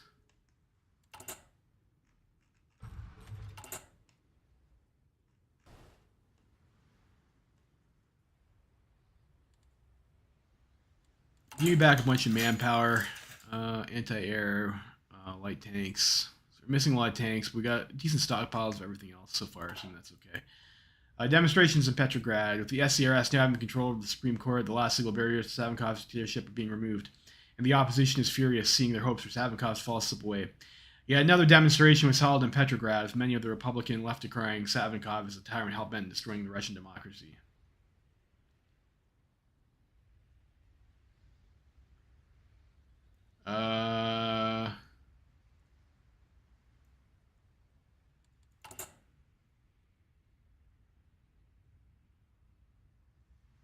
If I do that, we'll have popular anger 5.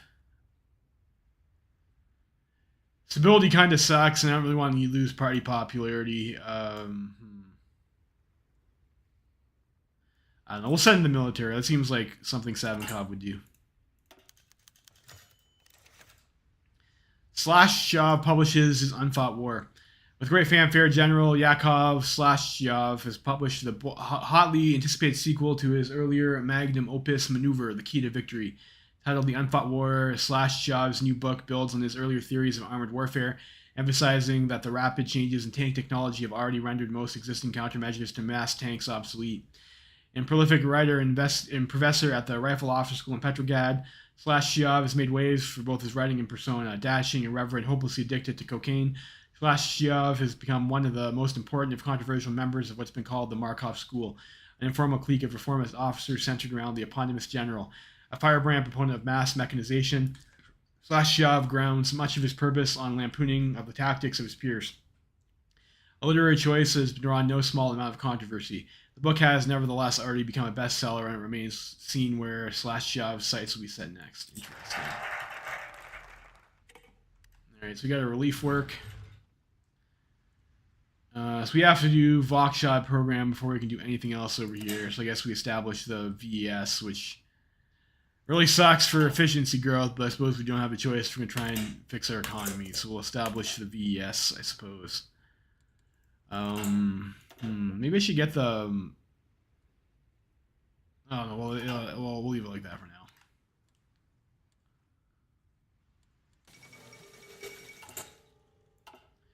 we'll fix our economy first, and then, I don't know, we'll try and build ourselves some tanks.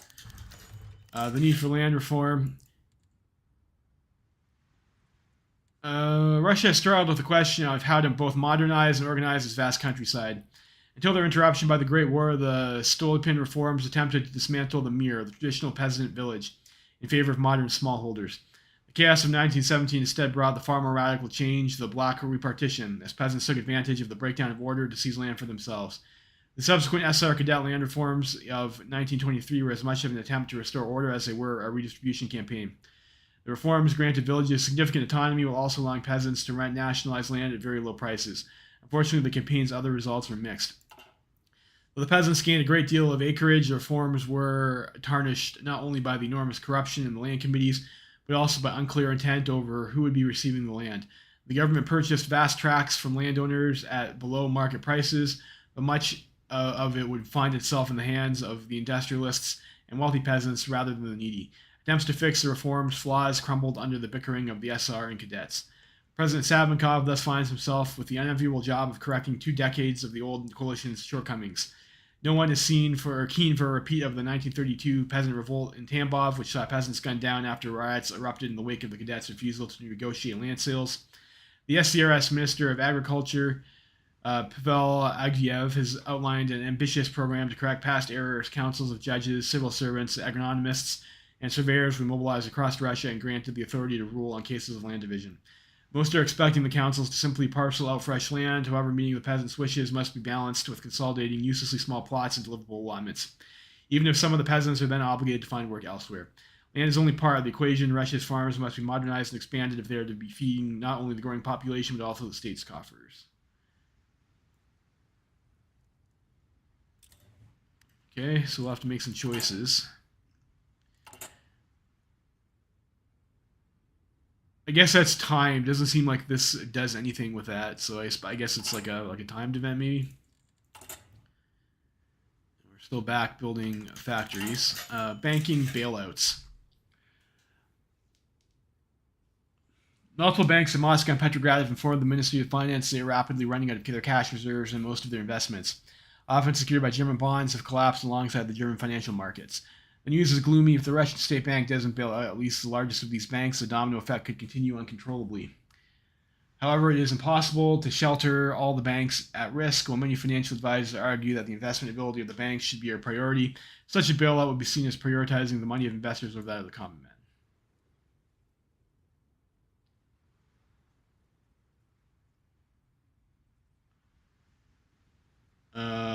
So I can spend some PP to get some party popularity and not have people pissed off. I guess we'll try that.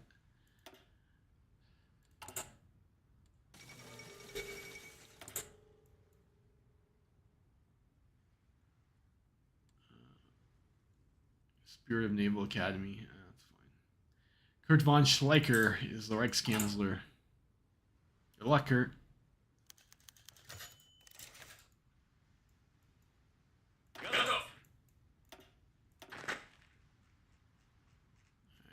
Probably have these guys stop training. We're not getting a whole lot of XP from these guys anyways. So it's like 0.6 compared to our 0.3 from having a high command. Why is my shift click not working?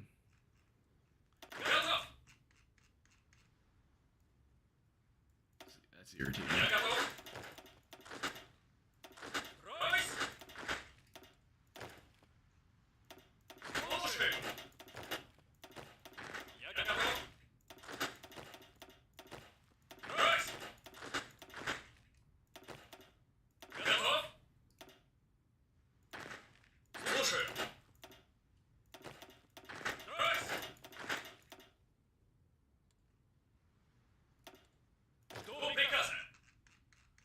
It looks like our army is, for the most part, fully trained.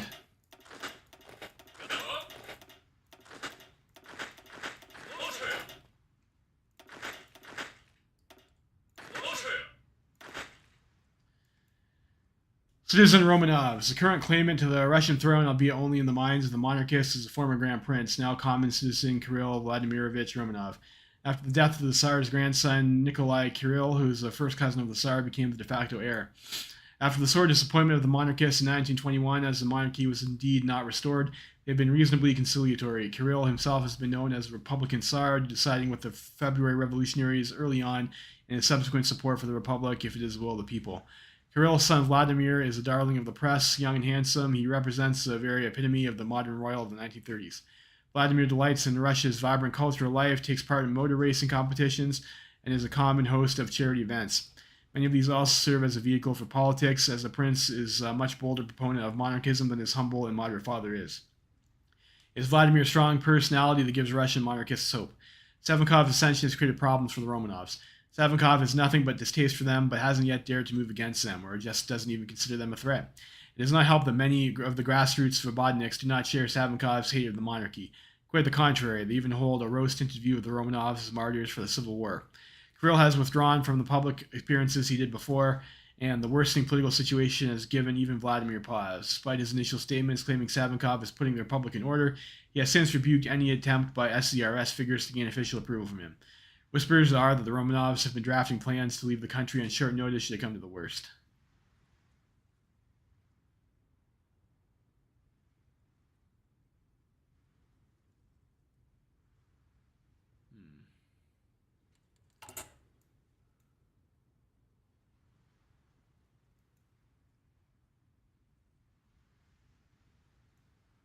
Take the PP, I guess. So be a little bit careful with the anger. The Orthodox Church. The Russian Orthodox Church, like much of Russia, has endured the 20th century more than it has lived it.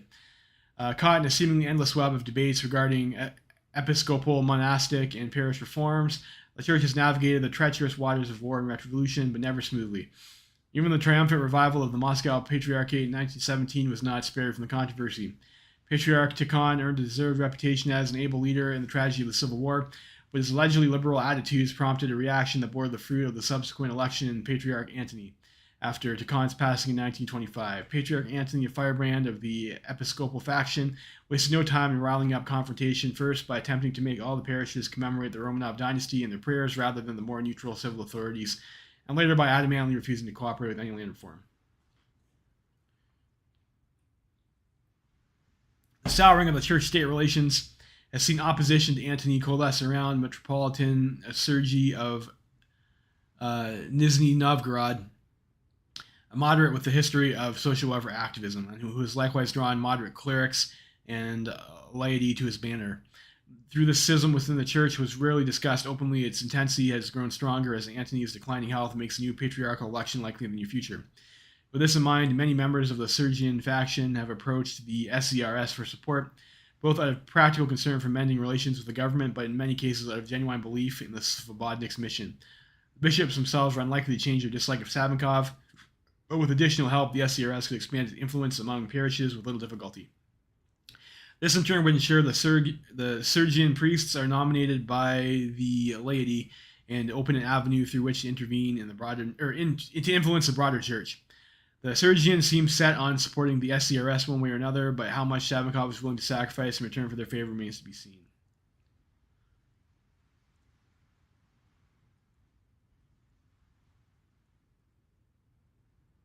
I guess we can spend some PP for that. We'll do the... Get ourselves in good with the churchies. Oh, the Aussies went commie. Land reform begins. Destroy the peasants' common land is to destroy the soul of Russia.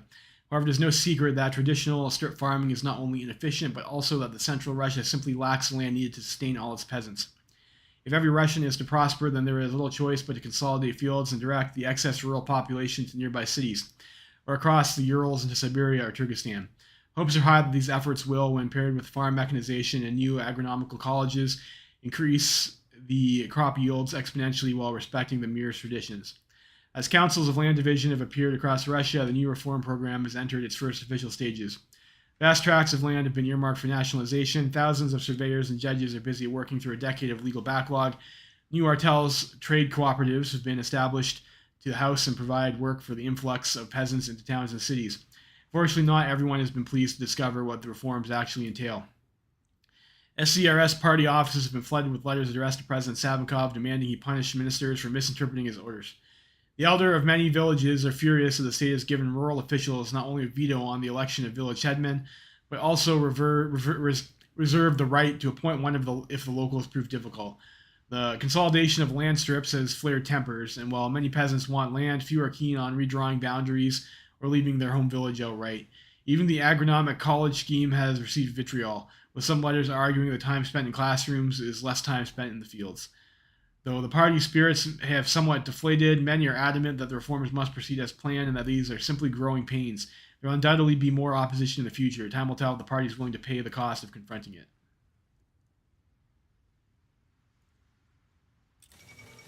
Well, we gotta do it. Everything's going in China.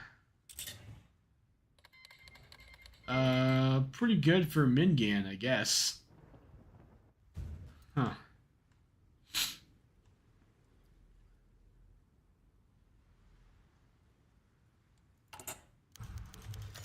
Manifesto of the Third Russia.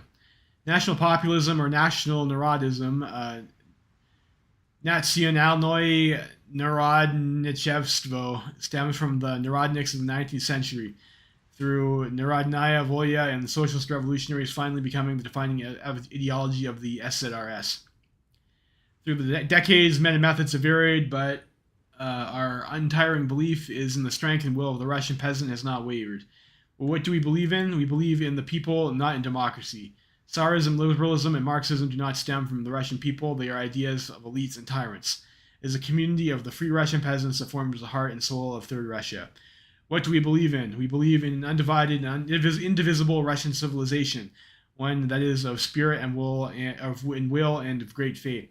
We believe in a great union of free peoples under the Third Russia and opposition to capitalist and imperialist oppression of nations. What do we believe in? We believe in the Voshod, the leader on every level of society. We believe in untiring loyalty to the Russian cause and exceptional individuals tasked to bring it to reality. What do we believe in? We believe in deeds, not words. Change comes through actions. Power comes through will. Man has no greater cause but to kill and to die for the Russian cause. And for most of all, we believe in victory, in Russia unshackled, and its people prosperous and brave, and who will inherit the land. Glory to Russia, glory to the Voshod. Guys, I look at this map and I notice that, like, where, like, isn't this rightful Russian clay? Like, where is the claim? Where is the claim on all of our rightful clay? Maybe that's a bug.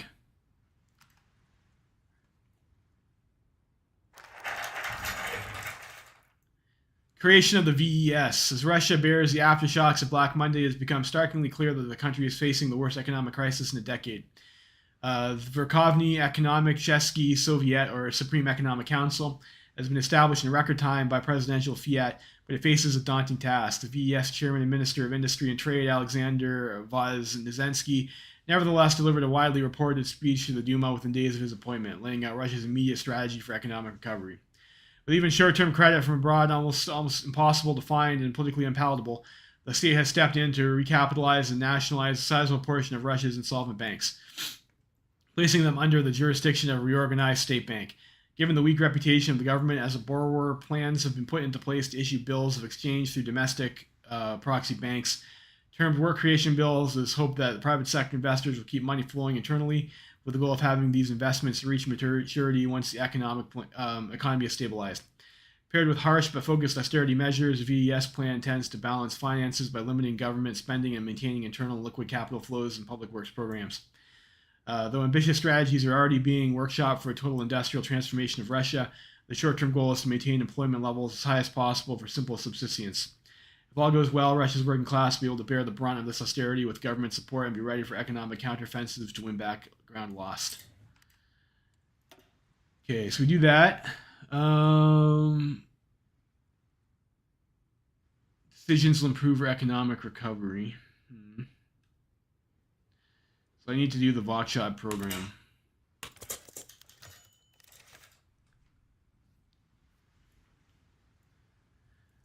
Question of funding. The consolidation of banks and issuing the work creation bills has succeeded in bringing in some liquid capital from the domestic investors, but it's a far cry from the total needed for all the state's expenditures and debts. With the VES feverishly attempting to gather much money as possible, I lost my place. As much money as possible for the state's many planned reforms, the time has come to make the difficult choice of who to sacrifice for the nation's sake. The VES has outlined 3 possible approaches. The first is to drastically cut military expenditures. This would entail ceasing procurement of new equipment and furloughing as many troops as safely possible.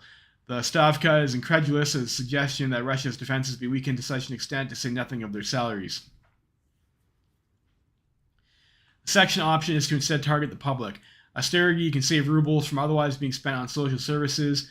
More importantly, the government can force farmers to once again sell their grain for export rather than waiting for prices to rebound. The peasants will be furious, but the state is struggling with the crucial agricultural exports that underpin much of Russia's budget. Finally, the third approach is to draw foreign credit into the Russia, no matter how unfavorable the terms may be. Given President Savinkov's promise to break Russia's economic slavery to Germany, many will see such a decision as a surrender to the power that caused this economic catastrophe in the first place.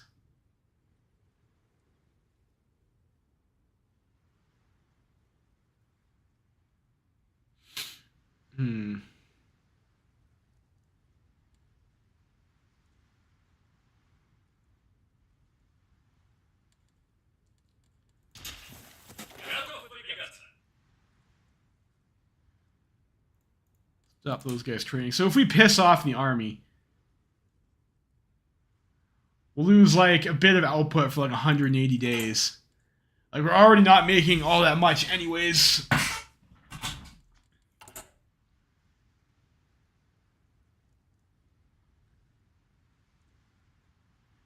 I'm going to piss off the army by 1.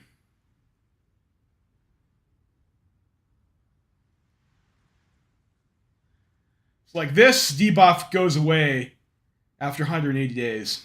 Which you probably, and we probably won't need the army before then. This negative 10% party popularity seems like it's probably going to last like forever.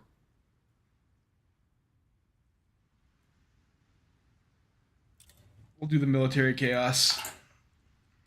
I think that's early enough that we won't really be punished for doing that. The market fluctuations hit the countryside slower, but when they do, they hit hard. Farmers live from harvest to harvest, and right now they will not make a profit from their next harvest.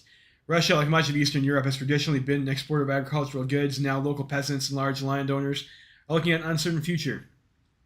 Stories are being told of Ukrainian peasants burning their wheat as they cannot afford coal, and such a future may soon be in store for Russians too. The situation is not helped by the SCRS-supported land banks that granted easy loans for farmers, which have now backfired on the farmers who are relying on stable harvests.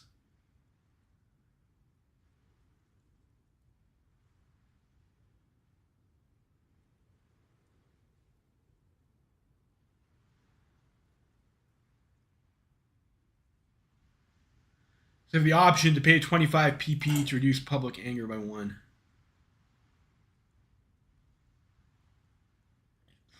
We're only at 3, so like, I don't think that makes a lot of sense to do. It's good to know the option is there, I suppose, for subsequent runs.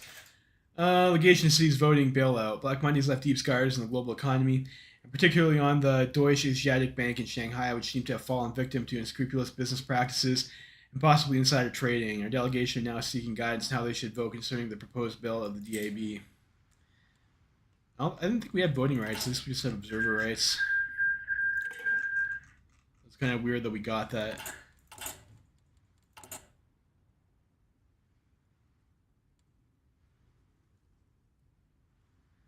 Being carried by our trade pretty hard.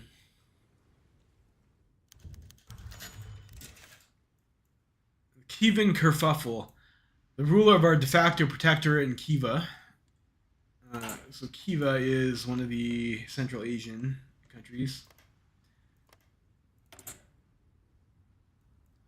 The backwards Turkmen warlord Junaid Khan has long rejected our generous guidance of his rump state, instead attacking brave Russian sons in Ashgabat and Krasnovodsk at the height of the Tashkent crisis. It does not take a genius to recognize that Khiva will never truly serve us as a loyal subordinate. He's a dog who has bit his master once. The only reasonable course of action is to put him down. Instead, the weak governments of Rudenev and Malikov rewarded the mad dog with recognition of his illegal control over the Transcaspia and the abandonment of any real Russian dominion over the Khivans.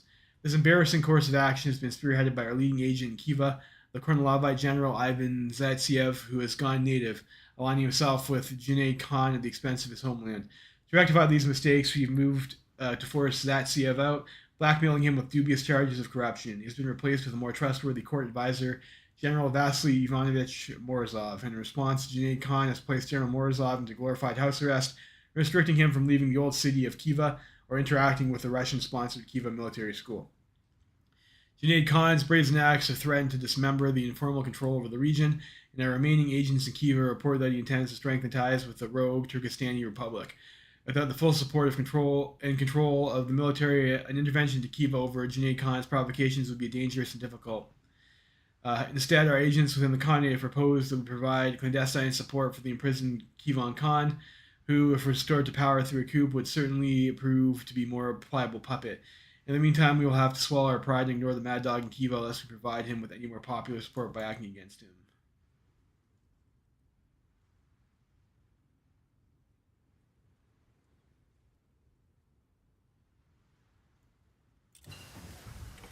Coup him. So we have our engineering tools. So you concentrated or dispersed. I usually like concentrated because I like to put like new lines on factories and like keep the old ones. I never like to flip my tech too much.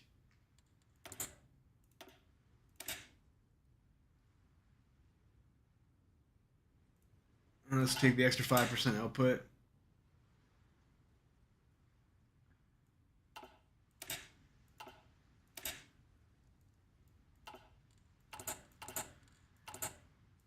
Like there is like a lot of research bonuses in the tree though. I think I'm just gonna stick with concentrated for now.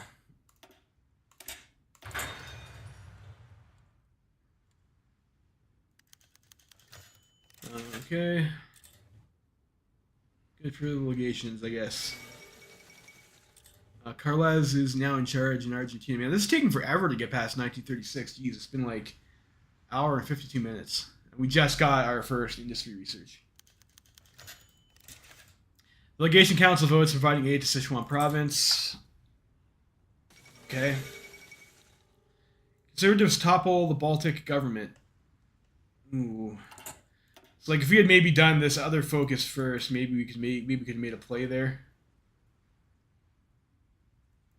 I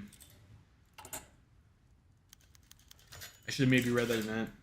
Addressing the shortages. Russia's economy continues to buckle and contract. The public demand for government relief has only grown louder. Hopes are high that President Savinkov, elected as he was on a populist platform, would be willing to intervene on the common people's behalf. No matter the budgetary trouble, several plans have been prepared for an immediate injection of funds into social welfare programs. That said, the elephant in the room is that these funds can only come from one place on such a short notice, the military budget. The Army is unsurprisingly mortified that their long-awaited rearmament program is going to be reshuffled into soup kitchens. Their assertion that the Army is what is still keeping order in Russia isn't entirely incorrect either. The government can try to appease both, but party officials have been warning that such a course will be ruinously expensive.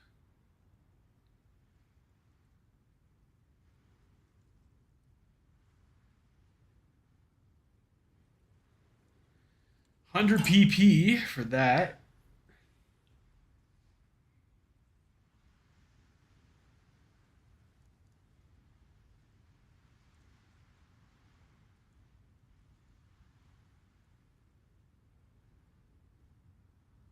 Let's get war support. Cost of PP.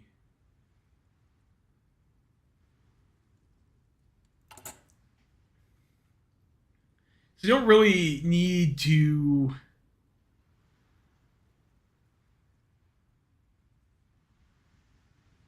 and that would keep us kind of balanced.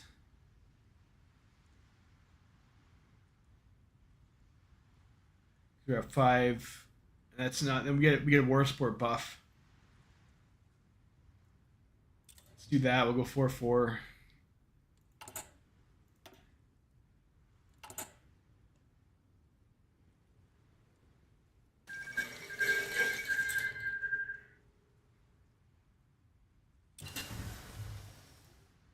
Alright, so we got our artillery.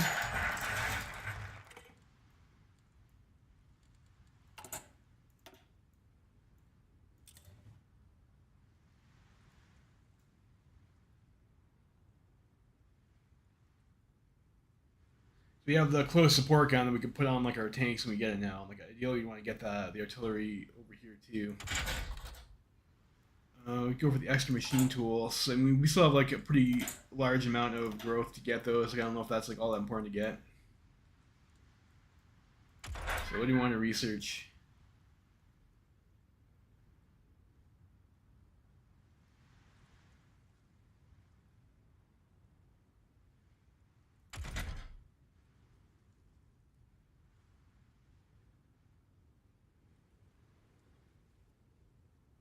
I guess we get breakthrough process to land for real warfare if we research that stuff.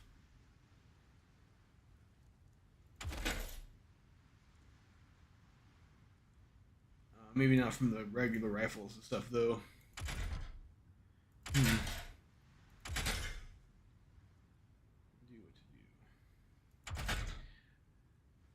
I don't know if going for more like AOT stuff, that's like a little bit greedy. Range improvements, and we don't really need that for the moment. I guess like mech computing is like a pretty safe tech to get. The Voshod program. Since Russia was first hit by Black Monday, several efforts have been made to deal with the crisis. Few would doubt these have been effective. The economy dealt with the worst effects of the depression and is now speeding up along the road to full recovery. But despite the government's efforts, many problems remain, more than a few of which predate the crash. The landless unemployed wander Russia in search of work, while in much of the countryside, the Republican government failed land reform, or Republican government's failed land reform holds back the country's full potential. The biggest of these problems lies with the Russian industry, or rather, the lack thereof. Compared to the modern of industrialized states of Europe, Russia is pitifully backward, but simply there are too many men and too few factories. In 1935, the SCRS announced that the Voshod program to industrialize Russia and solve economic woes. The program was put on hold because of Black Monday, but now we've recovered from the crisis. It's time. Did we recover from the crisis? Like, that looks like pretty not recovered. The time is right to restart it. The landless farmers, unemployed workers, and vagrants will be enlisted into the professional army of labor, ready to serve the state and wage an all-out war against the backwardness which has plagued Russia for so long. In addition to the rapid industrialization promised as part of the Voshod program, plans are also in the works to handle issues of excess population through a program of massive resettlement in Siberia and Turkestan. Pioneers will construct new communities through which they can earn land and produce food to feed our ever-growing population. All of this will be administered through the VES, which can finally shift its focus from dealing with depression. Of course, the general reaction from the public has been overwhelmingly positive so far. There's no doubt the program will continue to raise support for the SCRS and Savinkov's rule. After all, how can anyone be against such a patriotic plan? I mean, they could be communist traitors, or perhaps military traitors. I mean, traitors all over the place. So we got here. We got railroads. Housing.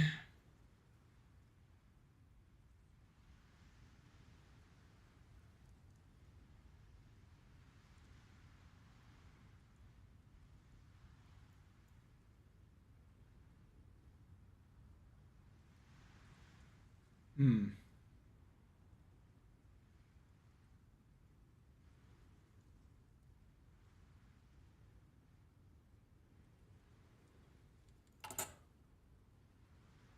Our current maximum worker logistical capacity to deploy workers is 80,000 currently. So we have another fucking mini game to deal with.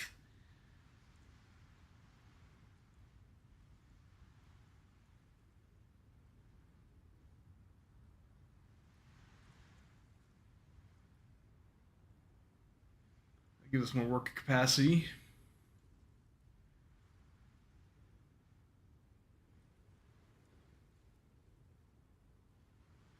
I guess we do this stuff to remove Black Monday. We have to do 7 projects.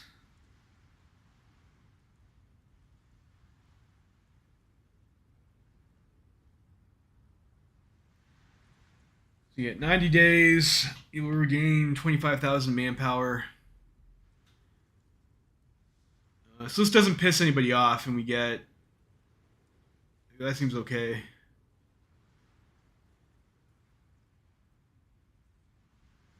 That's 80K. I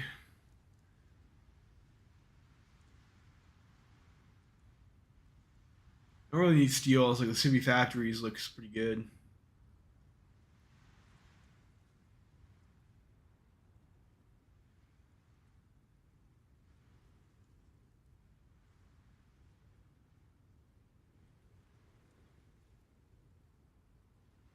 Infrastructure and steel. I mean, I guess we just maybe go for like a civilian factory is one of these things. So we'll do that.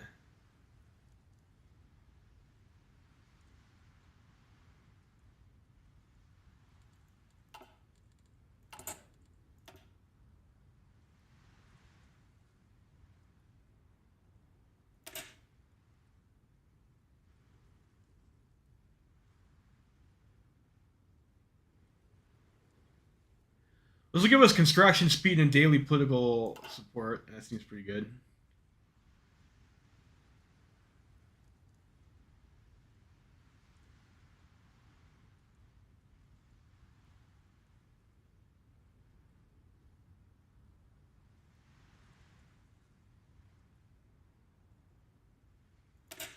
Let's do this. We'll just knock the 10% sea goods off. Do that.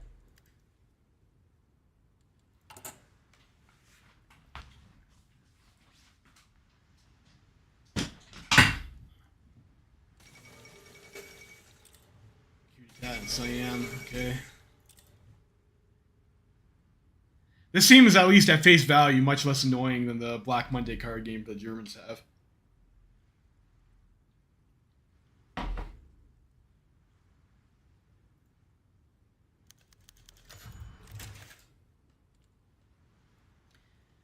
Farmer strikes. With the first hurdles overcome, the land reform campaign was built powerful momentum. Many Russian newspapers have taken to publishing daily columns totaling the acreage of land given to peasants thus far, alongside letters of thanks to President Savinkov and the SCRS. However, for every success story, it seems another village's problems have only gotten worse. No one's great surprise, the field consolidation and migration programs remain the most controversial issues. Out of respect for their independence, the villages themselves were given oversight for much of the process, but many disgruntled peasants have simply stopped bothering to listen to them any longer. Worse yet, anger against the reforms began to coalesce into open strikes. Farmers and landless peasants alike have banded together to decry the government's alleged kulakization of the countryside, stating that the efforts to make farms economically viable have trumped promises to give all peasants a fair share of land. The situation is tense, though violence is fortunately not yet broken out. Nevertheless, much of Russia's central Black Earth region has been paralyzed by the strikes, jeopardizing much-needed shipments of grain. Loyal units of the MVD and Cossacks are trying their best to restore order without resorting to bloodshed. The party cannot afford another Tambov. So people are mad. Let's get a construction speed boost. I could probably go just like directly into that.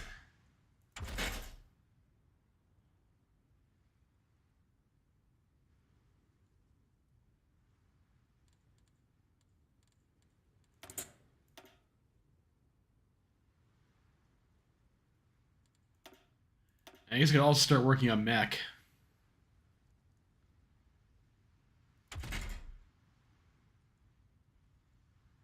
Try and stack to get like a breakthrough, I guess.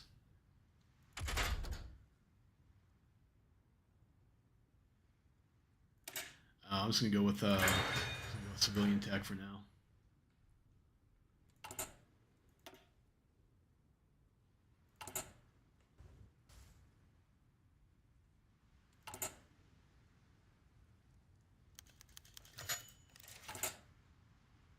Minus 104%. Economy very strong.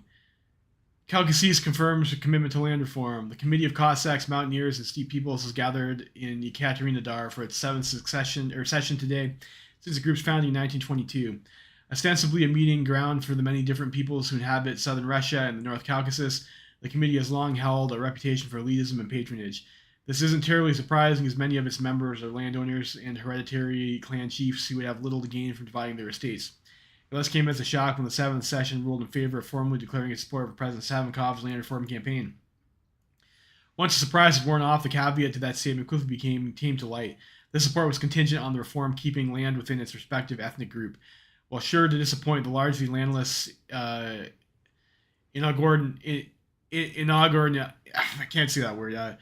Inogrodny, in groups like Chechens and English, the statement has nevertheless strengthened the hand of reformist factions among the Cossacks and Mountaineers. It is no secret that Savinkov admires the Cossacks and many of the Mountaineer peoples, but the relationship with the landowning elites of these groups has been decidedly more awkward from an ideological standpoint. Nevertheless, the SCRS are not ones to look a gift horse in the mouth. Landowning elite support remains necessary for maintaining order in the region, and the 7th session has opened up an avenue for drawing pro-SCRS factions closer to power. Small steps, but steps nonetheless.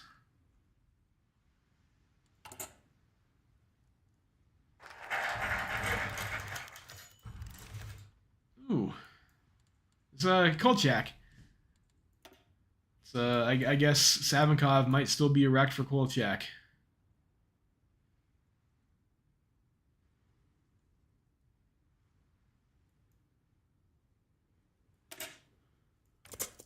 We'll do that. Look at the man's power. Upwards, Kolchak's Falcons. In a bid to demonstrate the capabilities of Russian aviation, a long-haul flight crew of Valerian Shaklov, Georgy Bedyakov, and Alexander Belyakov have completed their trans-Russian flight from Moscow to the mouth of the Amur River of the Far East. The pilot's faces now decorate every newspaper in Russia, but much praise has been given to the project's mastermind, Admiral Alexander Kolchak, and the aviation companies of Sikorsky and Tupolev. Despite being a thoroughbred mariner, Kolchak has emerged as one of the most energetic and lavish funders of Russia's air industry, seeing an aircraft not only another tool for Russia's defense, but also for its profound interest in exploring the North Pole. Kolchak has already promised that this flight is only the beginning and that a Russian aircrew can be expected along the American shores by summer's end. Looks like we have a streaming error.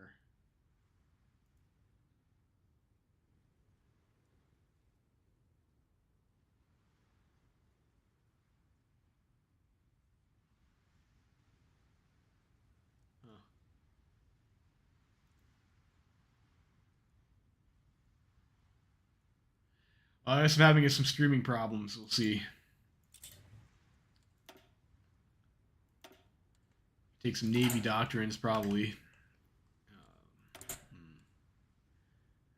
Let's do here. Worker-soldier colonies are the answer to the abysmal infrastructure of Russia's faraway regions. Prisoners are shipped to these communities and given the ability to prove their patriotism through service as a worker-soldier. That's neat. I need 30 PP. And I'm not sure what that one symbol is for. Their support, or is that on the balance of power? I don't know. We'll see. It seems like something we should do, though. We're gonna LARP.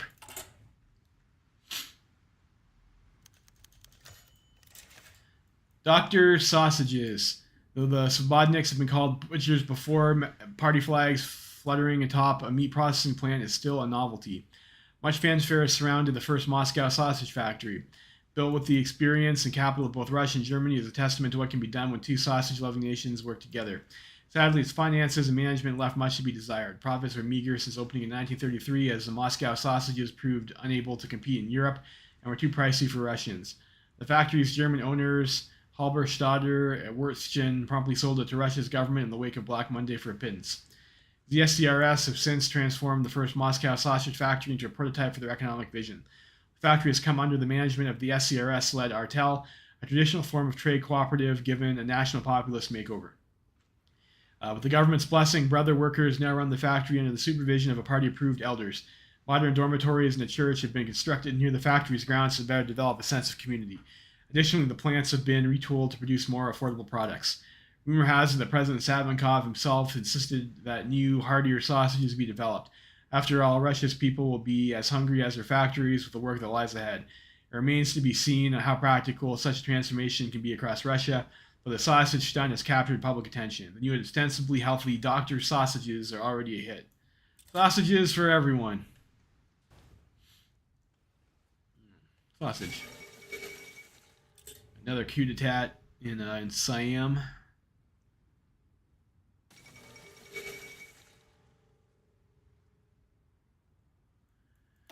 So death throes of the Republic. How do we get rid of that?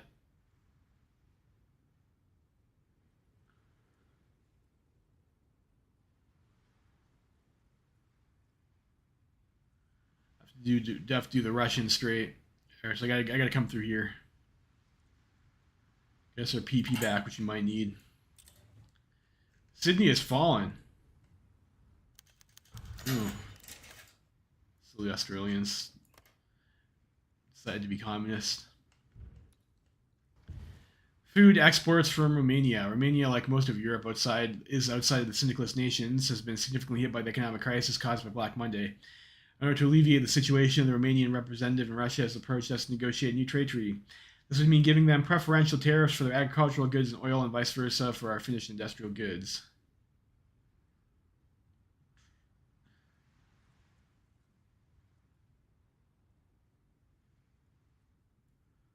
We are a great power. We require better terms.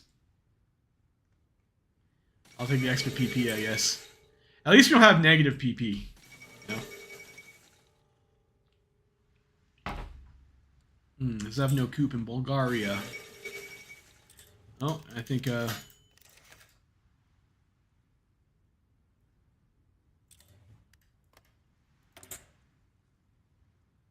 Zebno. Pat Otts, okay. Showa Restoration in Japan.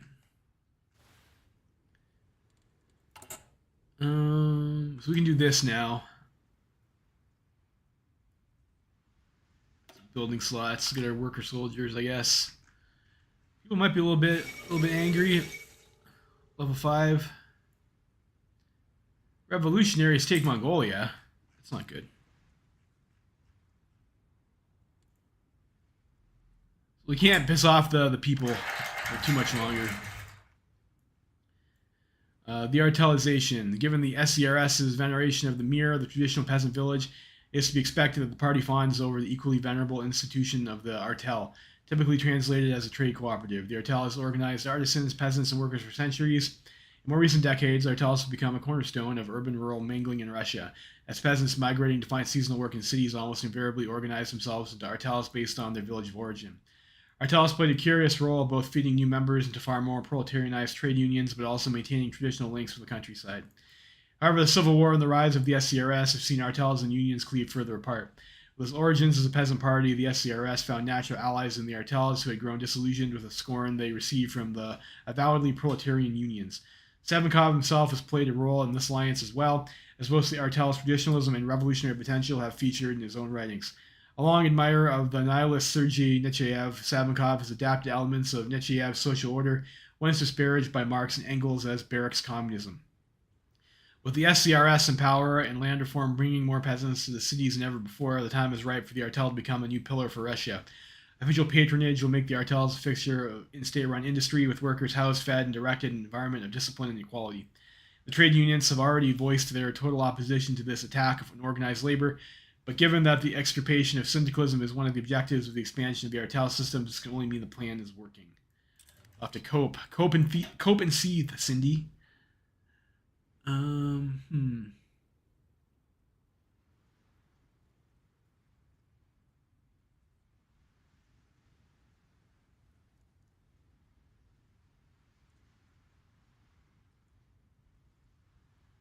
guess we continue going down the Constitution path. Basic law of the RDFR of 1922. Strictly speaking, only another constituent assembly has the privilege to alter the Russian Constitution. This clause had noble intentions, and while it certainly let the Constitution an air of ageless gravitas, it only made even the most mundane of constitutional reforms extremely tedious. This would be less of an issue if Russia's Constitution was well constructed. It is not. While Russia's lawmakers made a valiant attempt in 1922, the Constitution's legal base grew from 20 years of wildly different administrations, and it was assembled in a manner that would cause the least friction in the chaotic post-Civil War political arena. The final result is a vague, imprecise document, roundly mocked for only guaranteeing the right to endless debates. Past administrations have already made several efforts to skirt around the issue by papering over the Constitution's flaws with obfuscated legislation that covered constitutional matters without explicitly saying so. With the Supreme Court and Parliament in the hands of the SCRS, there is no real need to pay attention to the old Constitution. In practice, the state of security already bypasses many constitutional rights, and the rest of the relevant powers will be charged with the so-called Savinkov Constitution.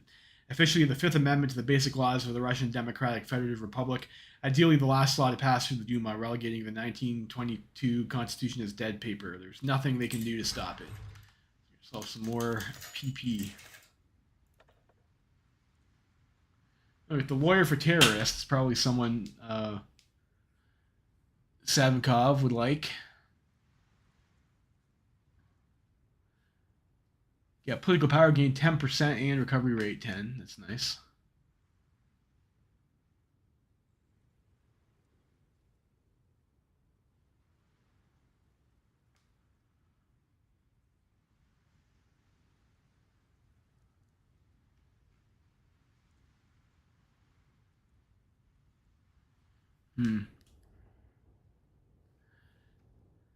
So like we might need a lot of political power. So like I'm just debating whether or not it's worth it to get weekly balance of power change, research speed, stability. We get the chief commissar.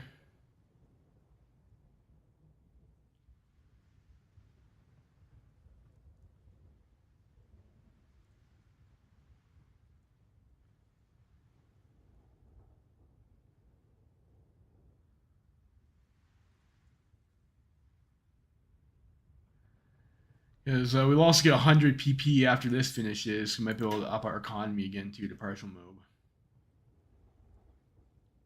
5% C goods. Maybe we'll try going full. We'll try grabbing the political power gain 10% guy. General Field Marshal Peter Wrangel, Supreme Commander-in-Chief, has demanded the government increase the defense budget and initiate serious army reforms. A large number of generals signed a petition to the government pointing out the deficiencies in the current military equipment and situation, highlighting the threat of the coming war as a reason why there should be no limits to spending.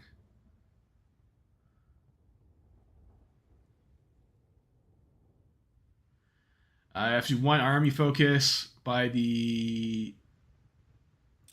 I mean, I think we can probably do that.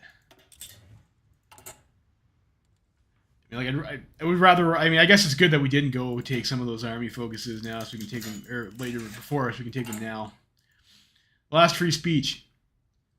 Even the conservatives who hope to moderate the plans of the SCRS have been woken up by the extent of the proposed legal changes, which would in practice turn Russia into a one-party state. In a Duma debate on proposed changes to the Code of Individual Rights, the situation boiled over after the Svobodniks failed to provide pervasive arguments for such wide-spanning restrictions on liberty, and the show was stolen by the new leader of the SR party, Vladimir Richter. Largely publicized only in foreign press, Richter's speech would build up a legendary aura in the coming years. In this fated hour, the Swedish socialist revolutionaries solemnly pledge themselves to the principles of humanity, liberty, and justice. Here, Boris Viktorovich dismantles a great achievement of the February Revolution, the one time in history where we Russians have been the ones showing the light, the ones guiding the world towards a better future. Millions of brave Russian souls were given to defend this freedom. Did the president himself not always speak for the honor of these sacrifices, of staying true to the reasons for which we shed so much blood? No, no law gives you the power to destroy ideas that are eternal and indestructible. Remain true to the path that we embarked on in 1917, even if Boris Viktorovich, a faithless terrorist in the New Lenin, will not.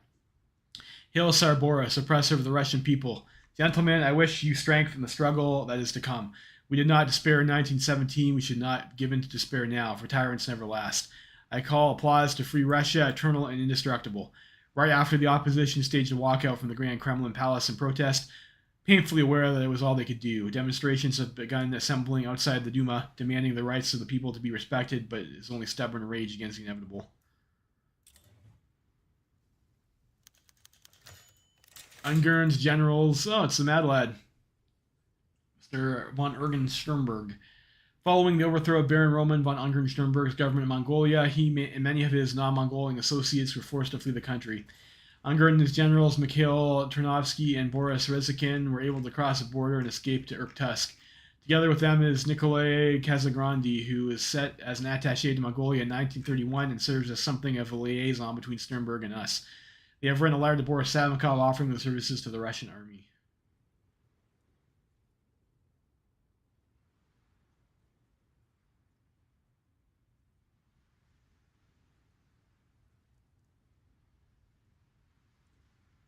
So I could pick up some generals for 30. I don't know. Let's just get them, I guess.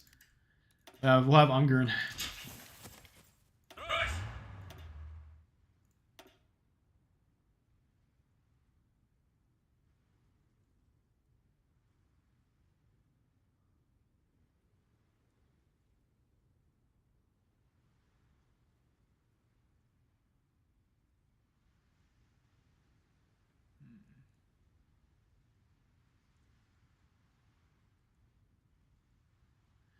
Legacy of the Whites kind of sucks. Experience gain is not ideal.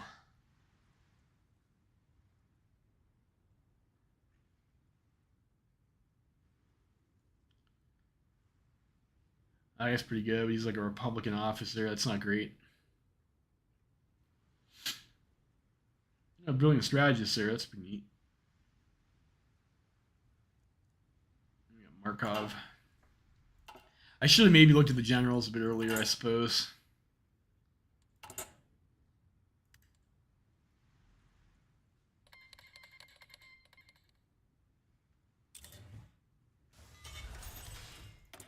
Oh, let's build more cities, I guess. I also start working on railroads too, but like we have not a whole lot of factories. 80. There's an 80.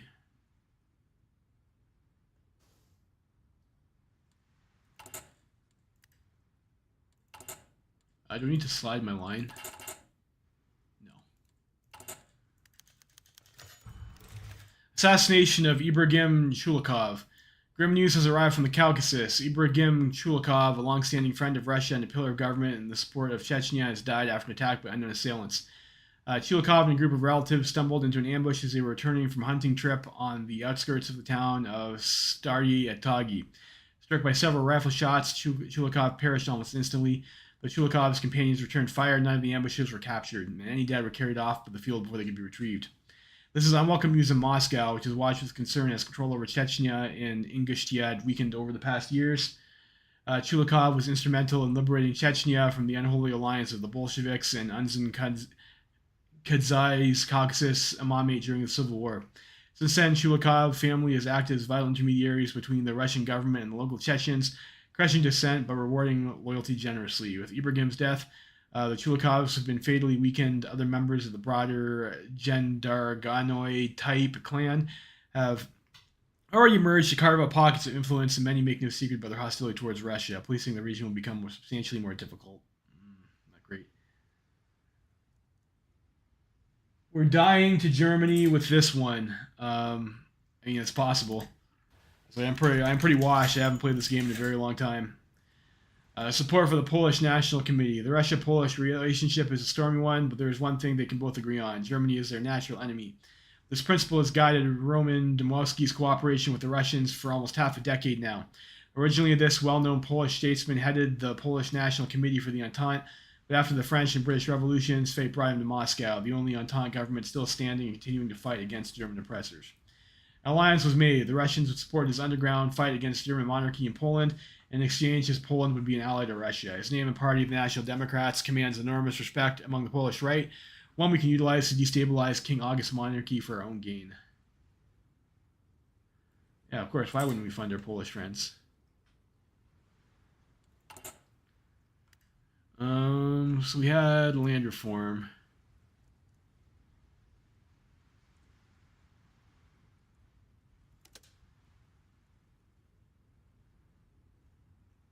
I guess I gotta deal with this stuff over here. So I got 13,000 manpower. I guess I can pick another project now. Does it tell me how many projects I have completed? You completed one.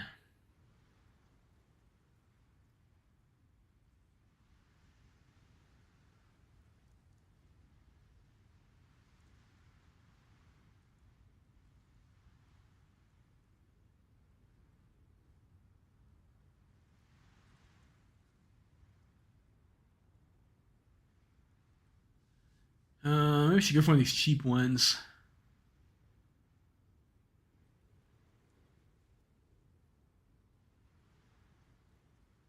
So getting the extra factory is nice, but like, and these are only 90 days too. I still get to clear my civvy goods debuff a bit earlier. Maybe I should have been picking the 50k ones. I guess I can pick more than one, two.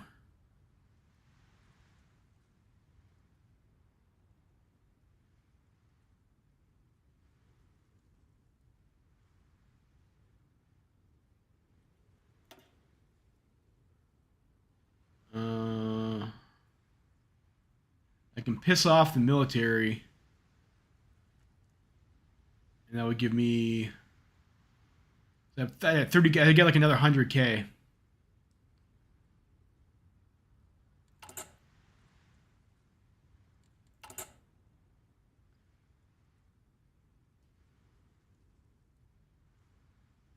I'll get 100K from here though.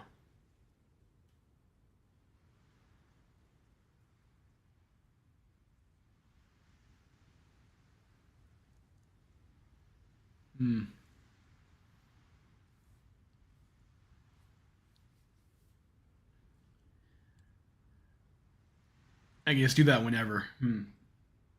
What is blood doing? I don't know. I'm not sure. I'm not sure what blood is a reference to.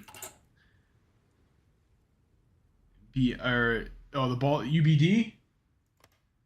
No, that's I'm not sure what you mean by that.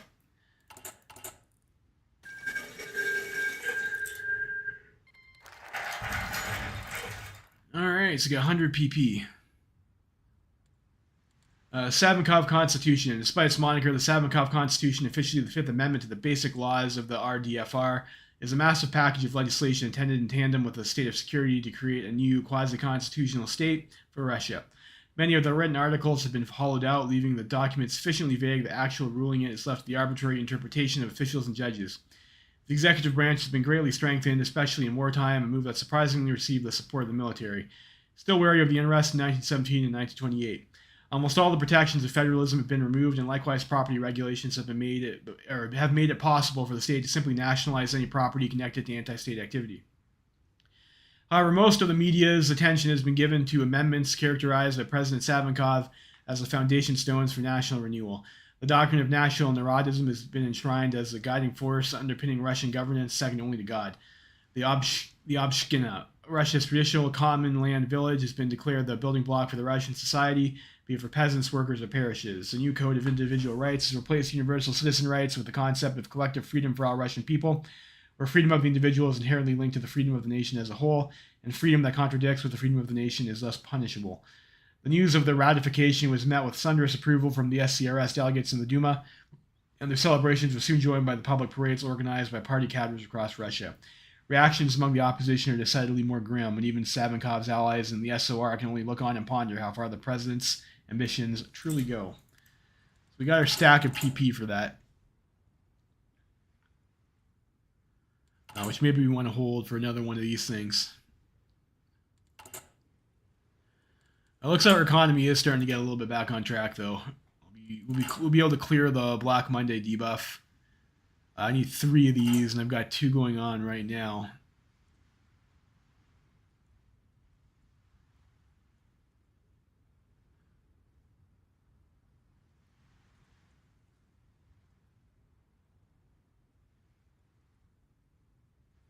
I mean, I could do that, get 80K, and then hit another one of these with a 40, or I could go for that, which I don't know. I think maybe this is a little bit more. I won't have to piss off the army. Let's do the increased funding, because that gets that to me like immediately, I think, right? 14 days. So that's pretty fast.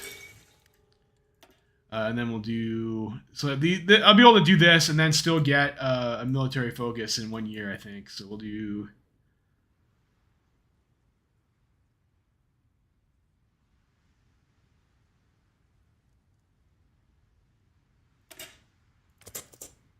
Well, purge the government. You know, that's always a fun time, right?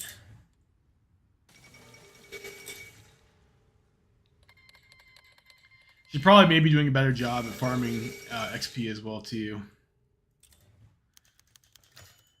Then they came for, after the Supreme Court was taken over by Boris Vyashlavtev. Oh, blood is just slang for me. Okay, fair enough. Thanks, SMN.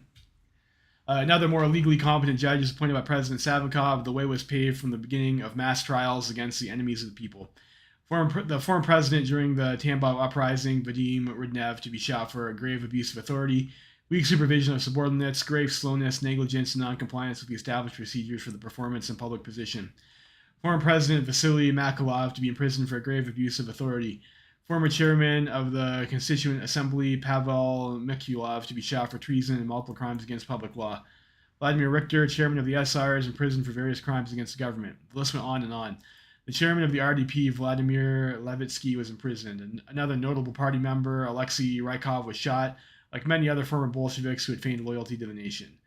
Maria Spiridonova and many other former SR terrorists have been arrested, but there remains some doubt over their ultimate fate, as they have undoubtedly contributed much to Russian Republic during our struggles with Tsarism.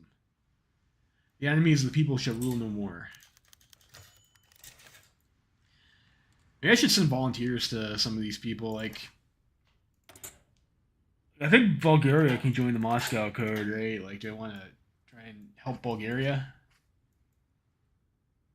I can sponsor the Serbs.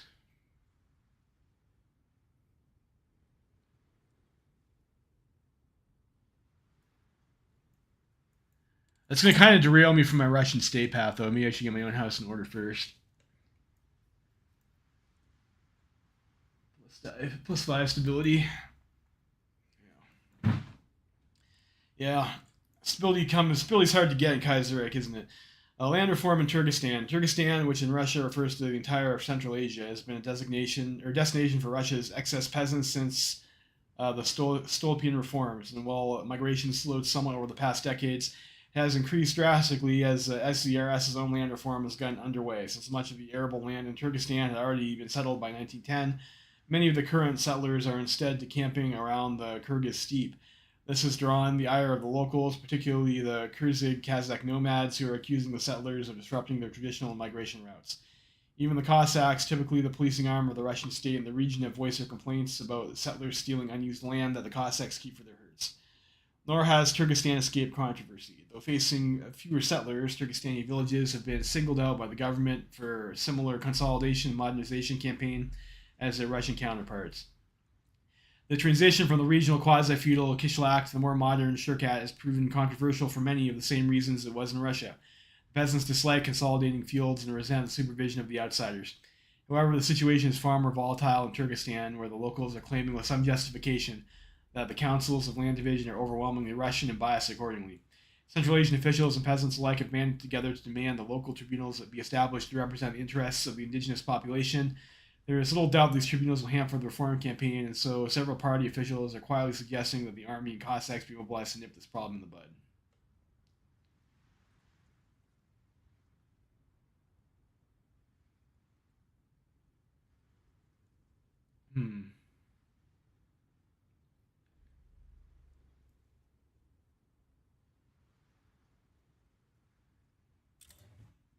Popular anger, that's not good. People get mad.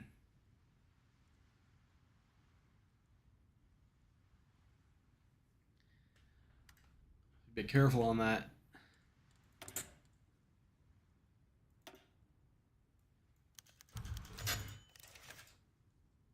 Official assassinated. Man lives in breathless murder, walks in bloody darkness, and dies in bloody darkness. At least some are following Savinkov's words, as last night an unknown assailant shot and killed a high-ranking SCRS party official from Ufa, Mikhail Vedyapin Stegeman. A manhunt has been launched, and at least 17 people have been arrested for possible connections to communist activities in Ufa. Stegeman was a prominent old Svobodnik and Savinkov's trusted man in the area, and the whole assassination does make the security services look ineffective. A common joke is already being circulated about VRBO's assassins using Savinkov's own books as a guide on how to assassinate SCRS officials, but naturally it is not a joke that is proper to say, or one might say get branded as an opponent of the party. That sucks. Labor union operation. A mass operation against Russian labor union activists led by MVD troops and assisted by volunteers from Bodnik and local police officers has begun across multiple Russian cities. Under the law of protection of the state, the authorities have extraordinary powers to investigate, arrest, and punish communists and potential communist accomplices. The largest scale operation was against the All-Russian Central Assembly of Trade Unions present in Petrograd, many of whom now fled into hiding. While the VTS-SPS's central organs have already been banned, it has been well known by the law enforcement that this is merely led from the underground, something that will end today. To justify mass persecution, a virulent press campaign has been launched as the one last charge against Bolshevism. The worst clash happened at the Pudilov factory, which resulted in the hospitalization of at least 20 people after the workers there tried to resist the arrests. Dozens have been shot and hundreds hospitalized or arrested as labor leaders have been hunted. There have been solidarity protests and strikes across Russia, and it's clear that under such persecution, legal labor unions are largely being exterminated. At this point, many people are simply trying to get by as long as the violence does not touch them. Given how many members of the VTS SPS are former Reds, their imprisonment now is being argued by the SCRS press as long-delayed justice for crimes of the Civil War, which they had escaped through leniency of the past cadet SR governments. Send Lenin my regards. Fate of the Socialist Revolutionary Party. How the tables have turned. The SCRS, originally a small splinter of those socialist revolutionaries who put the Russian people first and foremost and washed their hands of politicking, is once again the sole inheritor of the Narodniks. The leadership of the old SRs has been imprisoned or cast to the winds. Much of the SR fuel organizations have been integrated into the SCRS's party machinery, and the rank and file have been encouraged to join the SCRS if they wish to continue their political careers. However, a question remains what to do with the leadership.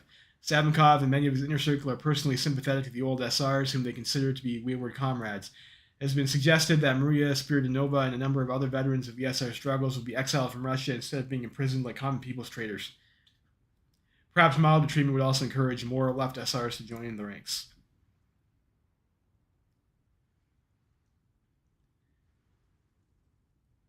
A traitor's a traitor.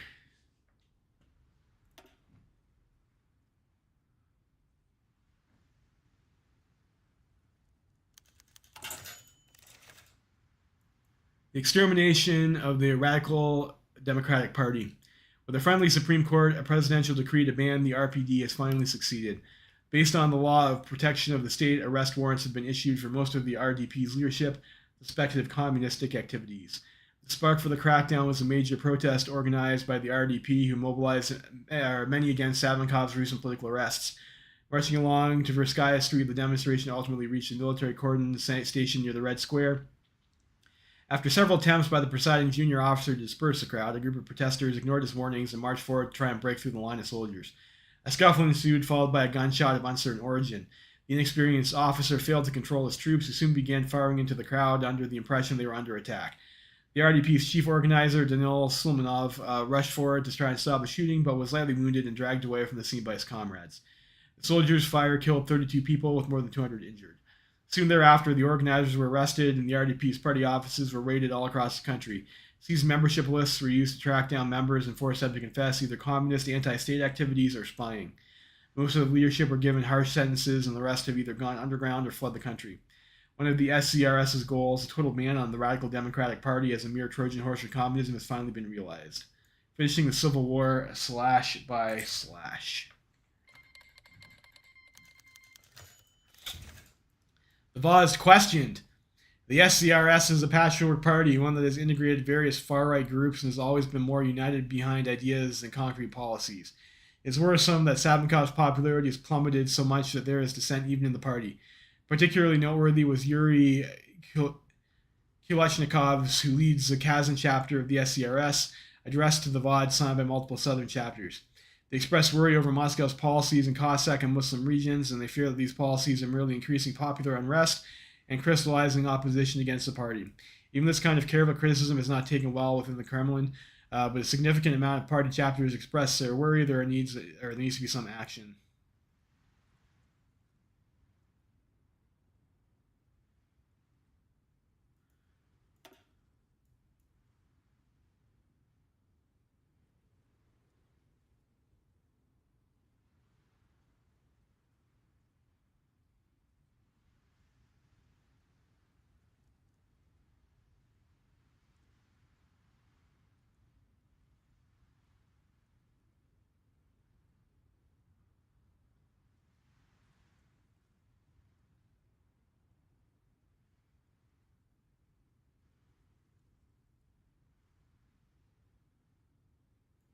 Hmm.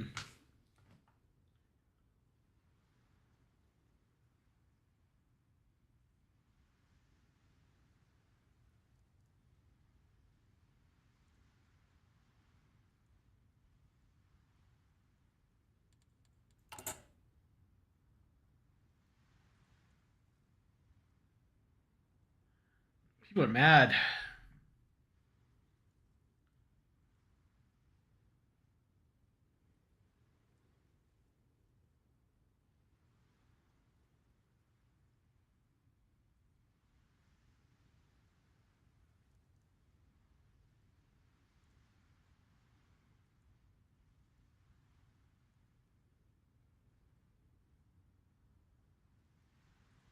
I don't really want to be on the side of the solidarists. How do I guess I have to do specific things to. I guess I'm supposed to be the idiocrats or whatever, right? So we'll French integralists restore monarchy. Okay, it's cool for them. I also got to do another one of these projects. I have a lot of manpower.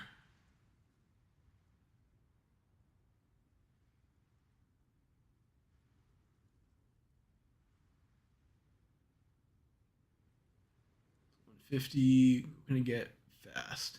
90.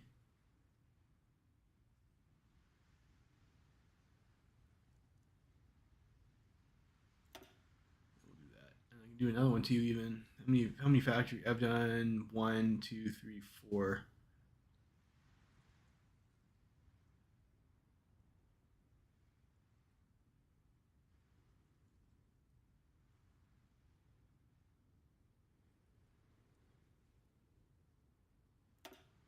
Do that. All right, I have no military chaos anymore. Conspiracy to destroy Germany. Surprisingly, a clandestine military meeting took place in Petrograd today, which would have been more in place in 1915 than 1936. A joint Franco-British military delegation met with General Field Marshal Pyotr Wrangel today in surprisingly positive terms. The delegation was under the leadership of General Georges Catroux, with Charles Delestraint as his deputy and Edmund Ironside leading the representation of the British military.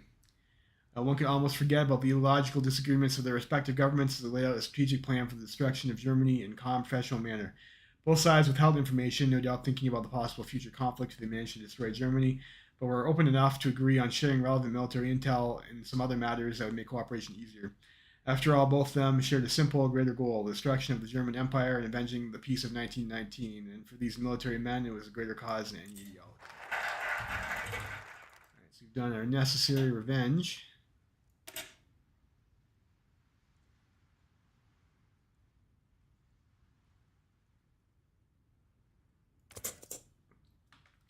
Well, I guess turn our knives on our former allies. On American shores, now piloting a new Sikorsky float plane rather than a single-engine Tupolev from their last flight, Shaklov and his crew have braved the perilous skies of the Arctic Circle in a marathon 60-hour flight. However, the flight crew did not receive the hero's welcome they've grown accustomed to upon landing in the sparkling waters outside of San Francisco. U.S. Coast Guards and Navy vessels descended upon the beleaguered aircraft, even as both the Russian crew and the radio operators on shore insistently broadcast their status as civilian sporting craft. Newspapers across the globe have now printed photos of the smiling Shaklov, Baidakov, and Bekalov being manhandled onto an American destroyer, apparently unperturbed by this turn of events on their record-setting flight. The American Pacific Fleet and government have both hastily issued apologies, but not before shifting blame for the miscommunication onto one another. The old Svobodniks. The core of Savinkov's regime has always been the men of the first SZRS, the times when it was a resistance organization and not a political party. It is the men who fought from Yaroslavl and Rybinsk to Archangelsk, who braved the cold of the northern Russian forests for 2 years before the Great March East. The camaraderie of soldiers of the Northern Volunteer Army forms the core of the SCRS, and there remains a clear division between the soldier Svobodniks of the first SCRS and the politicians Svobodniks of the second. Who are the old Svobodniks? One only has to look at the Vod's right-hand man, Alexander Dikov Darental, Flagant Klipkov, Karl Gopner, Karol Vedzagoski, Maximilian Filonenko, and Ivan Savinov, Nikolai Mamirin, Nikolai Shakarov, and so on. The very men whose uniforms were decorated with the Order of the Northern Ice March by General Kornilov in 1921. United by blood, toil, and cold, a more primal connection than anything else that civilian life can offer. It's very hard for new SCRS members to penetrate this circle, And the Voss has always considered the civilians as the outer rim of the party. Valuable, yes, but untested in fire and blood. This has created a lot of resentment as somewhat mediocre men like Dick Goff are elevated into the highest positions because of his deep trust of the VOD has for them, which also makes them essentially untouchable inside the party. War binds men stronger than ideas. Is that so?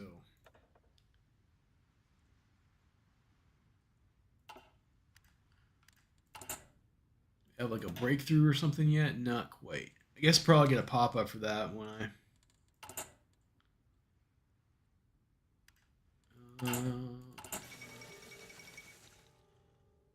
our economy's still shit.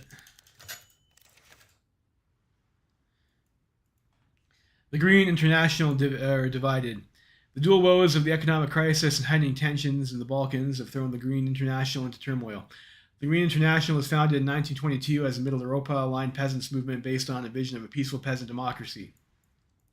The most prominent backers of the organizations have been those of the Habsburg monarchy's various peasant movements. However, the foundation of the Belgrade Pact and its increasingly warlike rhetoric has caused strife inside the movement. Alexander Stambolijski and the Bulgarian BZNS, alongside a number of Danubian delegates such as Josef Putek from the Galician PSL, requested that the Bureau expel the Serbian and Romanian parties for their support for war against Bulgaria. Putek read out the proposal by the PSL, calling for peace between all peasant countries, and instead suggesting denouncing all radicalism from the peasants' movement, strongly supported by Danubian and many Eastern European delegates. Ivanov Kolesnikov's counterproposal, penned by the Russian, Serbian, Romanian, and Latvian delegates, instead called for peasants to actively resist Juncker rule and painted the current economic crisis as a chance for Europe to move into third-way economics of agrarianism and collaboration between peoples. Kolesnikov congratulated the Serbs for their solid stance against German encroachment in the Balkans and offered to arrange negotiations with Stambolijski to find a solution that would satisfy all Slavic peasant nations and unify their ranks against the dual threats of Junkerism and communism.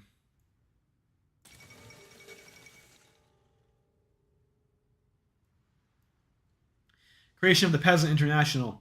The International Peasants Organization, the Green International, has passed a program proposed primarily by the PSL and supported by the Danubian and Nordic peasant parties.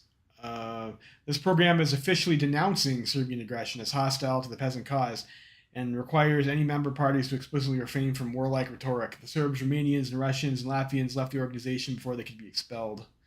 Soon after, the Peasant International was founded and devinced by these same parties. The Peasant International's program repeated the idea of a third-way economic system that would oppose both Junkerism and communism and explicitly support peasant workers of Europe led by Russia. Okay. Kurt doing Kurt things. The casting of the lots. The Voss has finally acted. The Moscow Civil Police, headed by the Anastasi von Skiatsky, after extensive investigations, have released an extensive list of German collaborators accused of plotting to overthrow Savinkov and establish a Bolshevik regime. The list prominently features politically active Jews in Russia, accused of espionage for both the Germans and the Communards, aiding the German economic takeover and facilitating the moral degeneration of Russia. The authorities quickly moved to freeze and confiscate the assets of Alexander Gunsberg, a wealthy patron of the Association of Russian Hebrews, derogatorily called Alexander von Gunsberg by Svobodnik-aligned press. The government has also decreed the immediate dissolution of the association, labeling it as a hostile entity. Militias affiliated with the Svobodniks have reportedly aided the police in uncovering traitors, often subjecting them to particularly brutal violence with the complicity and even aid of police officers, though the government denies involvement in such events. Anticipating the crackdown, Alexander Gunsberg and his immediate family fled to the Netherlands the day before, much to the police's frustration. The Jewish community in Russia watches in horror as their worst fears come to life. The lot has been cast. Alright, so we can go to up our economy again. It will hurt our political power growth a bit, but we want to get our more factories out. Must have big industry.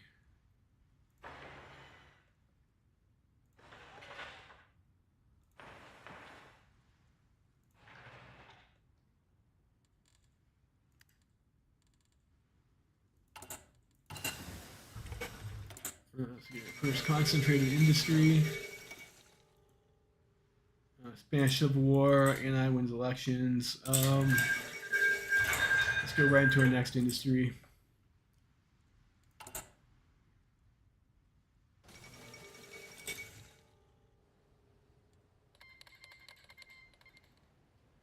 doesn't look like my party popularity's like really increased all that much. Like, despite having been told that would be the case.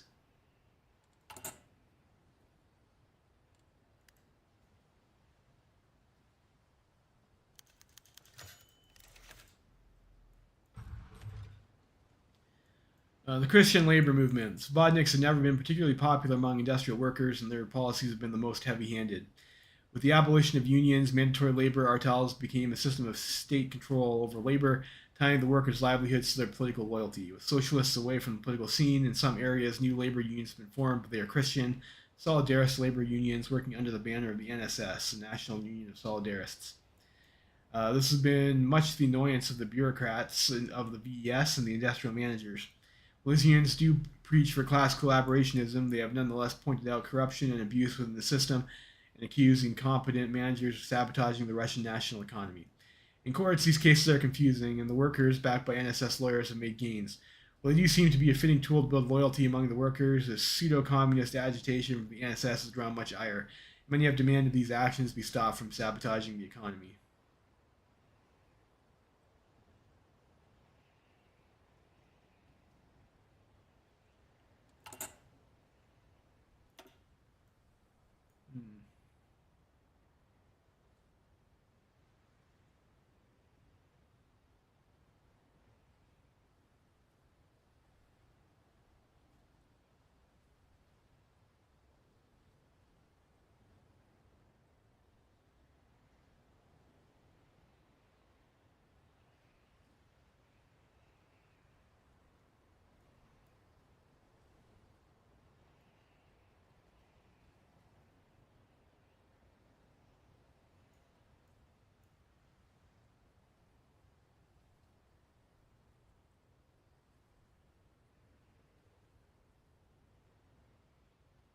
Hmm.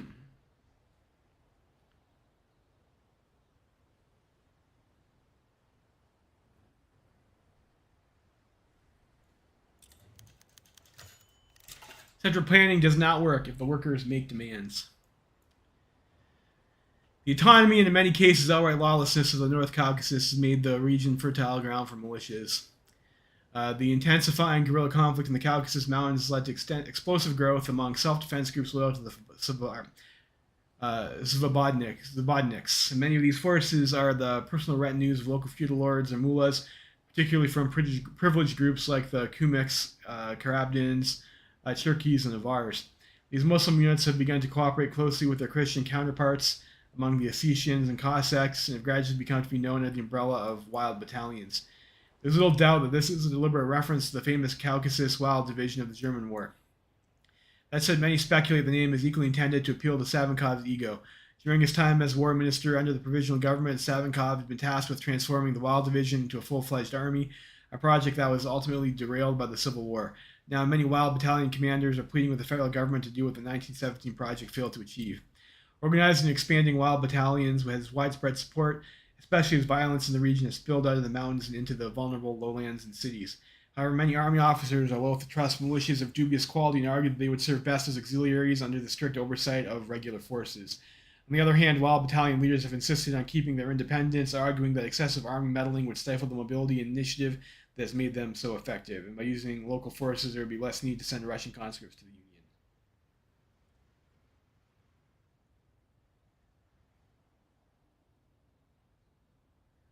We can't have this, so we'll have to piss off the military. At least somebody still likes us.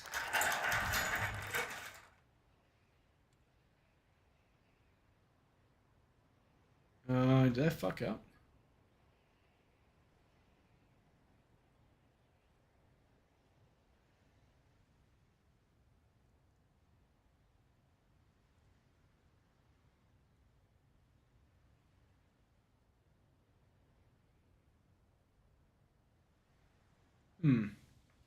No, I think we're okay. Okay. I mean, the people are still a little bit mad, but we're not 8. Other focuses: declare the Russian state.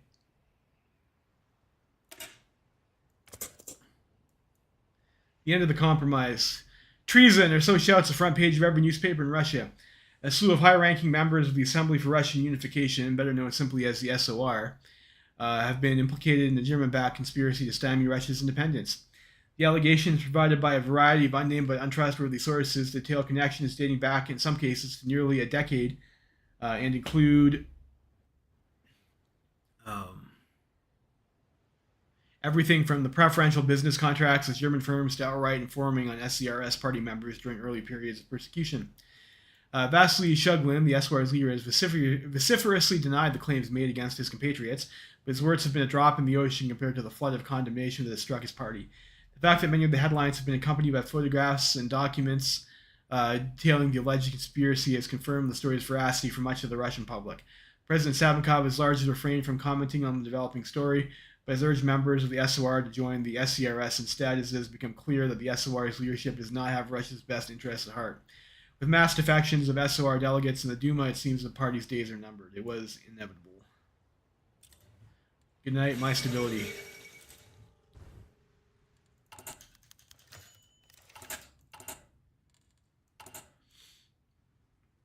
Spanish question. A civil war has broken out in Spain between the royal government and the socialist revolutionaries. Immediately, the cause of the Spanish whites has created some excitement and sympathy among patriotic Russians, and the Green Union has already started to organize both the nations and possibly a volunteer force to be sent there. Viktor Laranov, a prominent SCRS member, has already declared Svoboda, freedom, that what is going on in Spain is yet another repeat of bloody Russian fratricide, and that would be our moral duty to help. But in the Ministry of Foreign Affairs, the situation is more complex. If one looks at Europe as a board of chess between the Germanic world and their enemies, the defeat of the Spanish Revolution would only put Spain back in the arms of the Germans, something that the French government in Paris is keenly aware of. In a clandestine meeting between our foreign minister and the French ambassador, a secret deal was proposed. Russia would remain neutral in the Spanish affair and block any attempts by Russian citizens to go to fight in Spain, unless it is for the revolutionary cause. Spain would thus be considered part of the French sphere of influence. In return, the French promised to withdraw from funding socialist movements in Russia and Eastern Europe for the time being.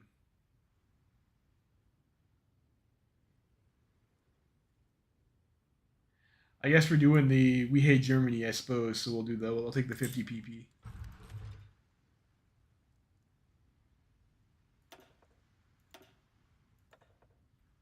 Get an advisor. Like a high command guy to have. I think I really, arm experience gain daily might be nice to get, actually.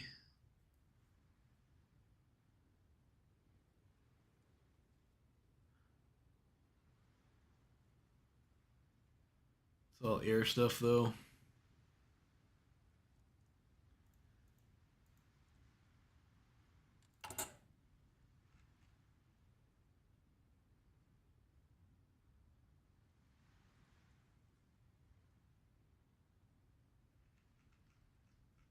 Not sure if I should do that. It'll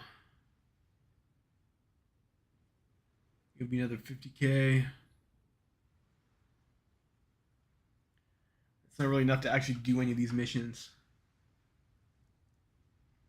I should maybe. Did I do Far North Construction Trust? No, I didn't.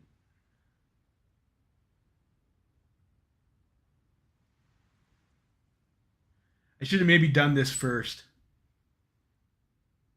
It seems like it's kind of gated by a lot of these other things.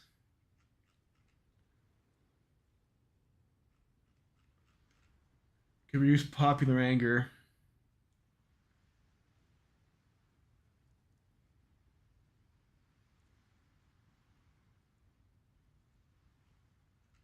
But I mean, these projects when they finish should clear. My Black Monday consumer goods. Like I don't think I want to spend my PP on that.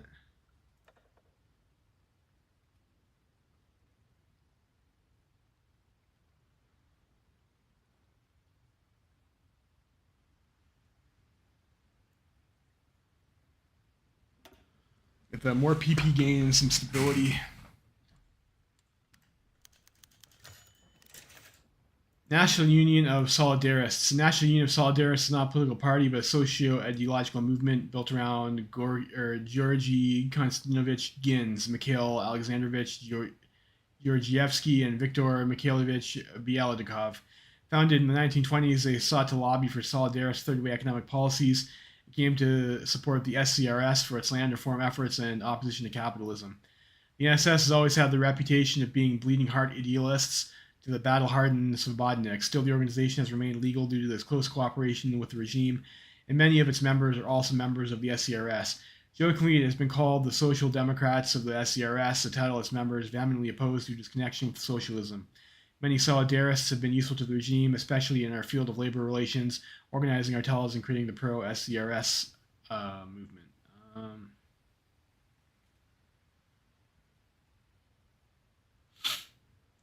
Where do I want to be on the balance of power?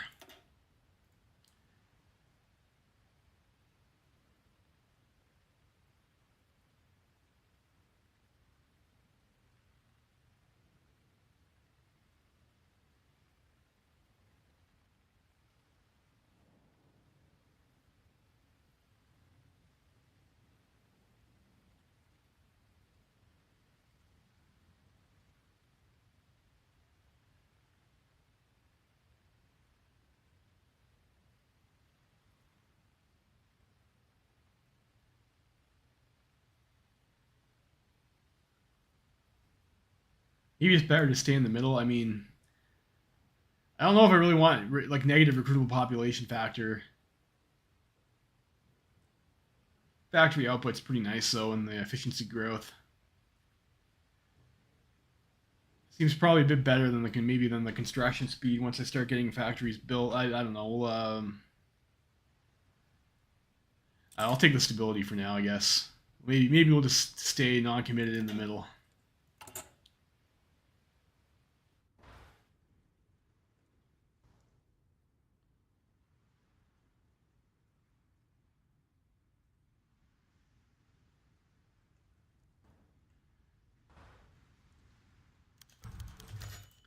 Now, the preaching of Ali Kayev.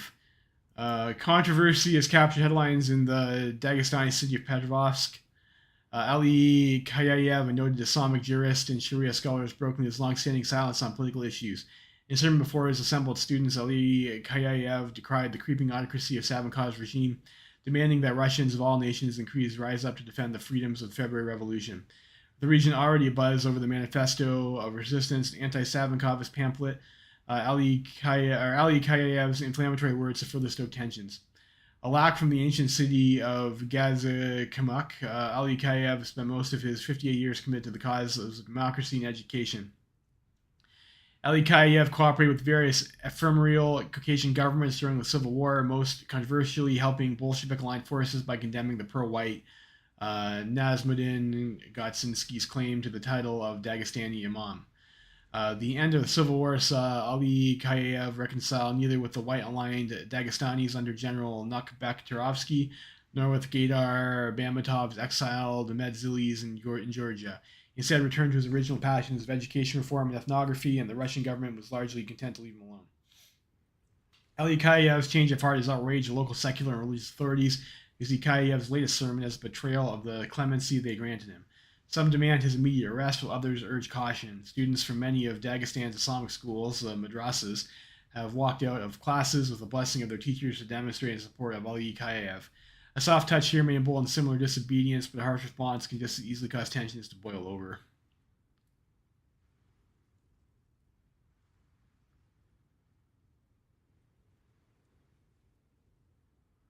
I can afford the PP for that, so we'll do that.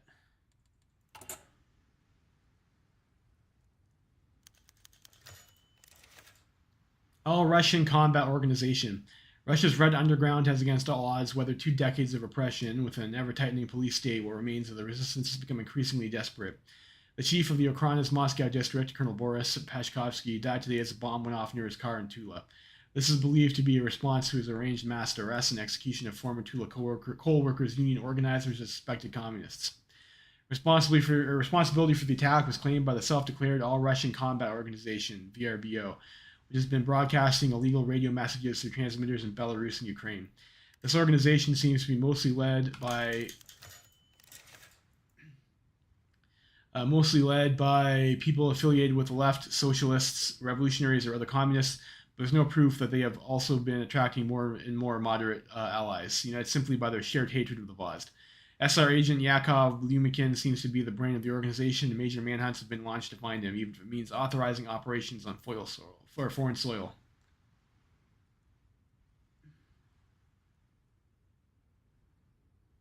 Well, that's a piss off, so I have resistance cells. How do I get rid of the resistance cells?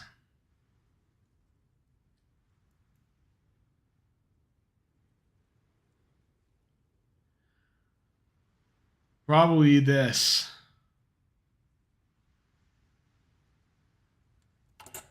But I have also to do I have to deal with army demands.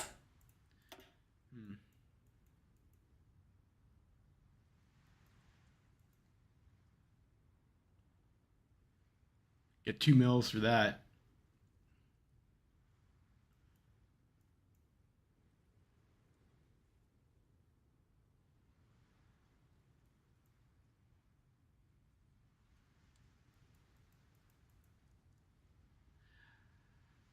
I have enough time to do it, so I probably got to do the deal with my eradication of resistance.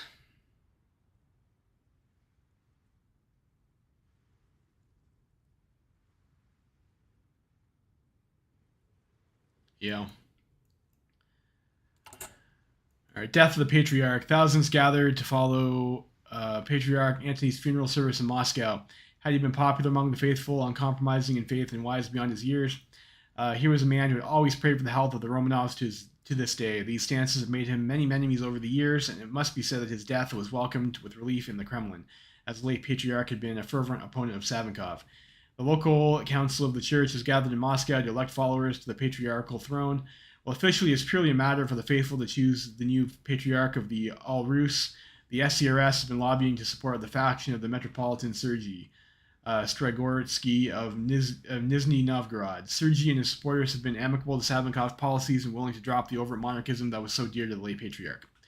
Sergei is opposed by the Metropolitan of Petrograd, Yosif Petrovic, who remains suspicious of the state's attempts to control the church. He's more moderate and conciliatory than Antony was, and many of his followers have been censored or imprisoned for opposing Savinkov.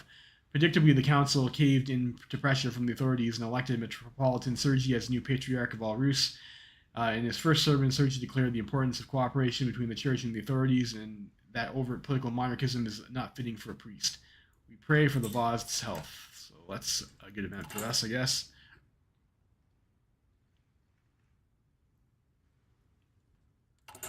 And that's some of that completed. So, okay, so I've got chipping away at our deficits here.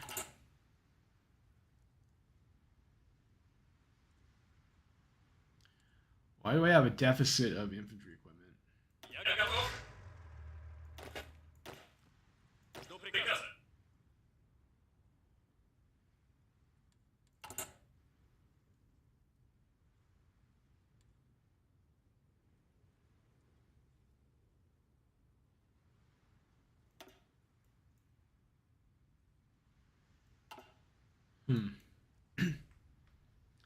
First project completed. Under the Republic of Russia stagnated. Her industry was so betrayed by foreigners and German bankers, getting fat off the hard labor of our people, while feeble politicians stood shamefully back and watched. No more. Now the country operates the beginning of a new era of self-reliance as the first Voshod project is finally completed.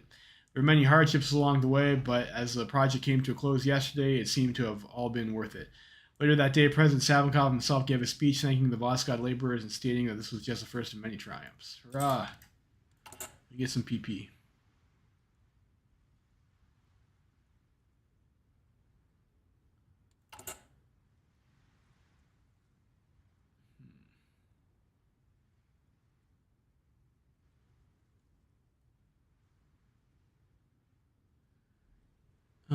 So we have like a bunch of manpower back now. Maybe we should do that Far North Construction Trust thing.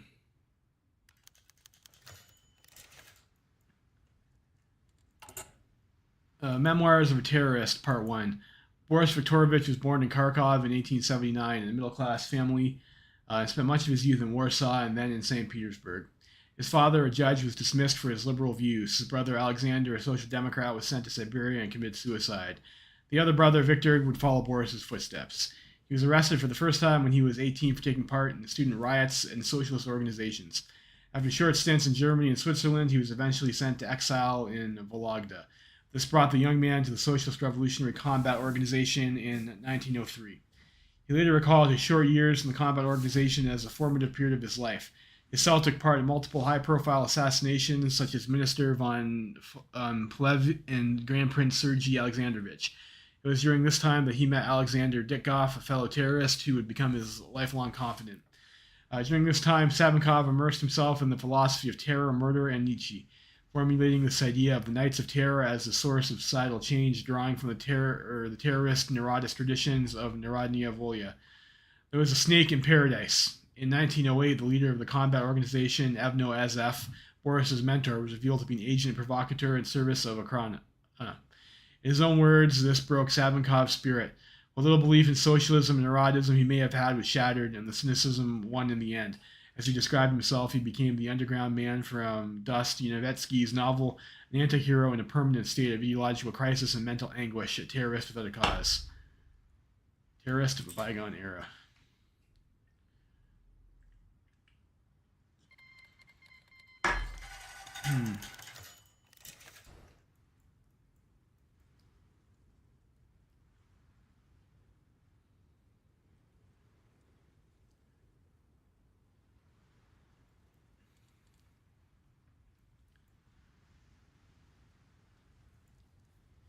Fellow travelers, for a long time, the radicalism of the SCRS kept some conservatives at bay, but after the Fengtian conflict and the Tambov emergency, popular opinion started to favor Savinkov, who had also started to portray his party as more moderate, disavowing the Svobodnik terrorist wing officially.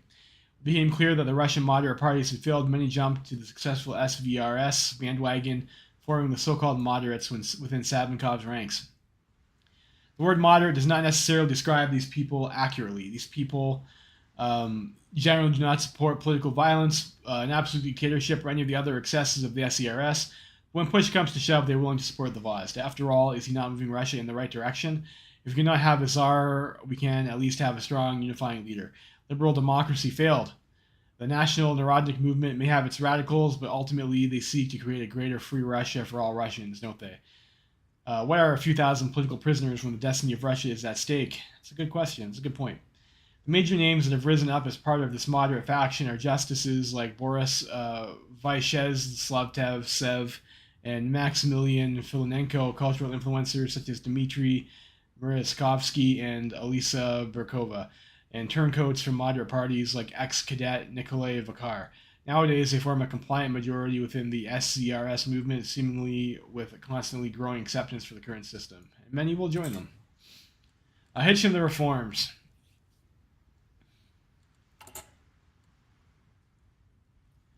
While past land reforms have seen redistribution of land from nearly every social state in Russia, one has remained conspicuously untouched. The aftermath of the Civil War saw many military officers cash in their retirements on tracts of cheap land purchased from the National Land Fund. Many actively serving officers did likewise, further complicating the question of how, if at all, this land is to be redistributed. With many former landowners penniless, unable to repurchase their old lands, this class of officers quickly filled the gap as one of the most disproportionately land-rich groups in Russia. The officers naturally assert their proud service to the nation entities, or entitles them to land that they both earned and bought fairly.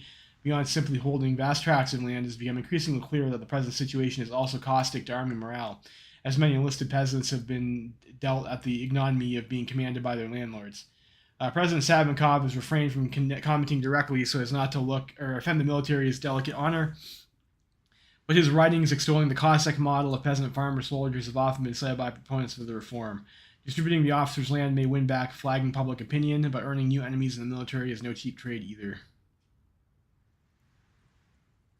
I guess we'll keep doing that. We can't piss off the people too much.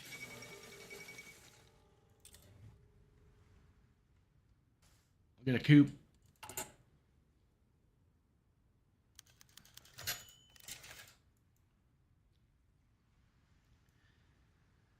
Military infighting. There's always been a struggle for the souls of the Russian army going on in the shadows, and the more conservative officer corps is worried about the potential of losing it. The SCRS has always had in in its home some radical veterans organizations and has a lot of fervent supporters in lower ranks of the military, like NCOs and young officers who went through the hell of the Civil War as privates. The SCRS's political materials are being shared in the garrisons, which has often prompted resistance from superior officers, conservative or more liberal-minded, and is viewed as unprofessional. But this schism keeps growing between true svobodniks in the ranks and those soldiers who value professionalism above their personal loyalty to the Vozd.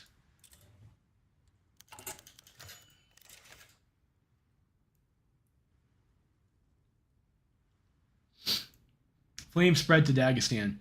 The shadow of the Caucasian War, or Gazavat, looms over the North Caucasus, a conquest that lasted more than half a century. The Gazavat pitted the peoples of the Caucasus not only against Russia, but against one another. Imam Shamil, the third to hold that title and the most ambitious, attempted to wield the entirety of the North Caucasus into a centralized theocratic state. In doing so, Shamil aimed to replace the region's traditional landowning ability with a new class of Muslim judges and clerics known to the Russians as murids.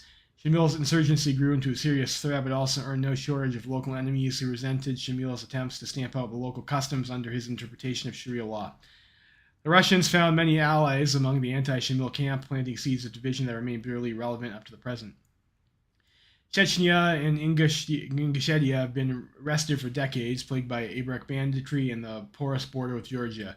Neighboring Dagestan, however, remained relatively stable under the influence of Nazmuddin Gotinsky, the Khani of controversial Imam of Dagestan. A powerful landowner whose family rose to prominence after abandoning Shamil for the Russians, Gotinsky helped maintain order in the region after the end of the Civil War through a network of regional elites. Unfortunately, this network is frayed in the wake of the elderly Gotinsky's death in 1932. Now it seems that the fragile peace in Dagestan is on the brink of collapse. Many estates and madrasas associated with pro-Russian landowners and clerics have come under attack after Ali Kayevev's infamous sermon. Socialist and liberal aligned clerics are preaching a new holy war in alliance with the All-Russian Combat Organization. Governor Nukbek Tarkovsky has issued a call not only to rally loyal forces in Temir Khan Shura, but also to declare a jihad on his own against communist rebels. With unrest spreading from Avaria to Lezgistan, Russian control in the highland Dagestan will need to be forcefully imposed. Whose Sharia is it anyways? Alright, so now we gotta do...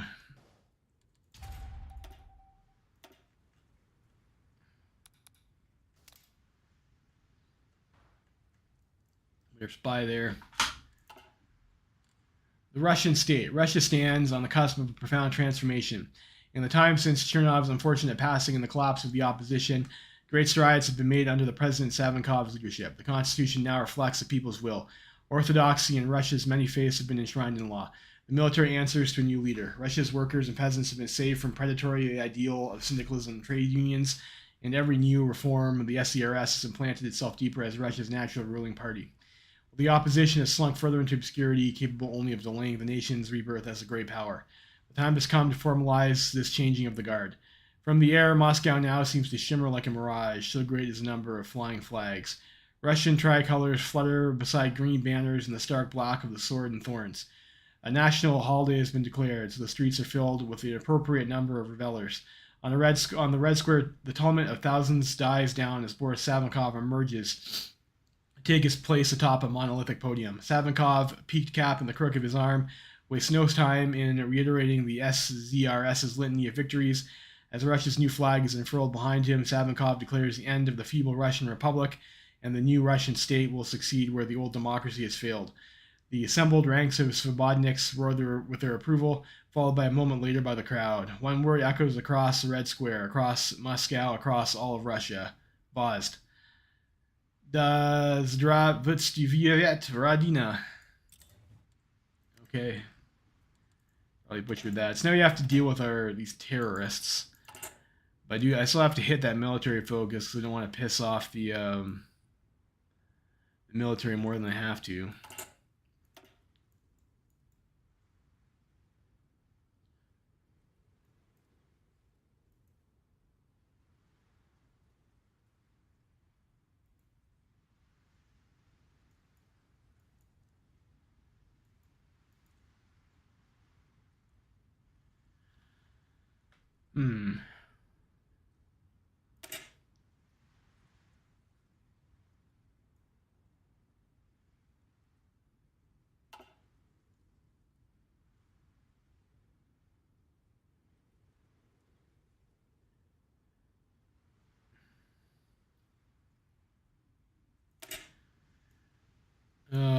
49 days for that.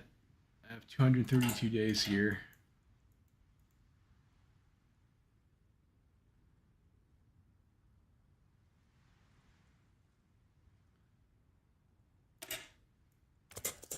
I think I can afford to do that. Anyways, this game has been going on for like 3.5 hours, so I'm a little bit, I probably can't play too much more tonight, so I'm just going to save here. Unfortunately, we're still only on January 1937, so that's, I guess that's what you get with Kaiserreich now, and they want to throw all these events at you early games, so not too much happens. Although, to be fair, if you're not going to send volunteers to piss off France anyway, there's not really like a whole lot to do until like the Second American War breaks out. Anyways, thanks for watching, guys. I will see you guys next time.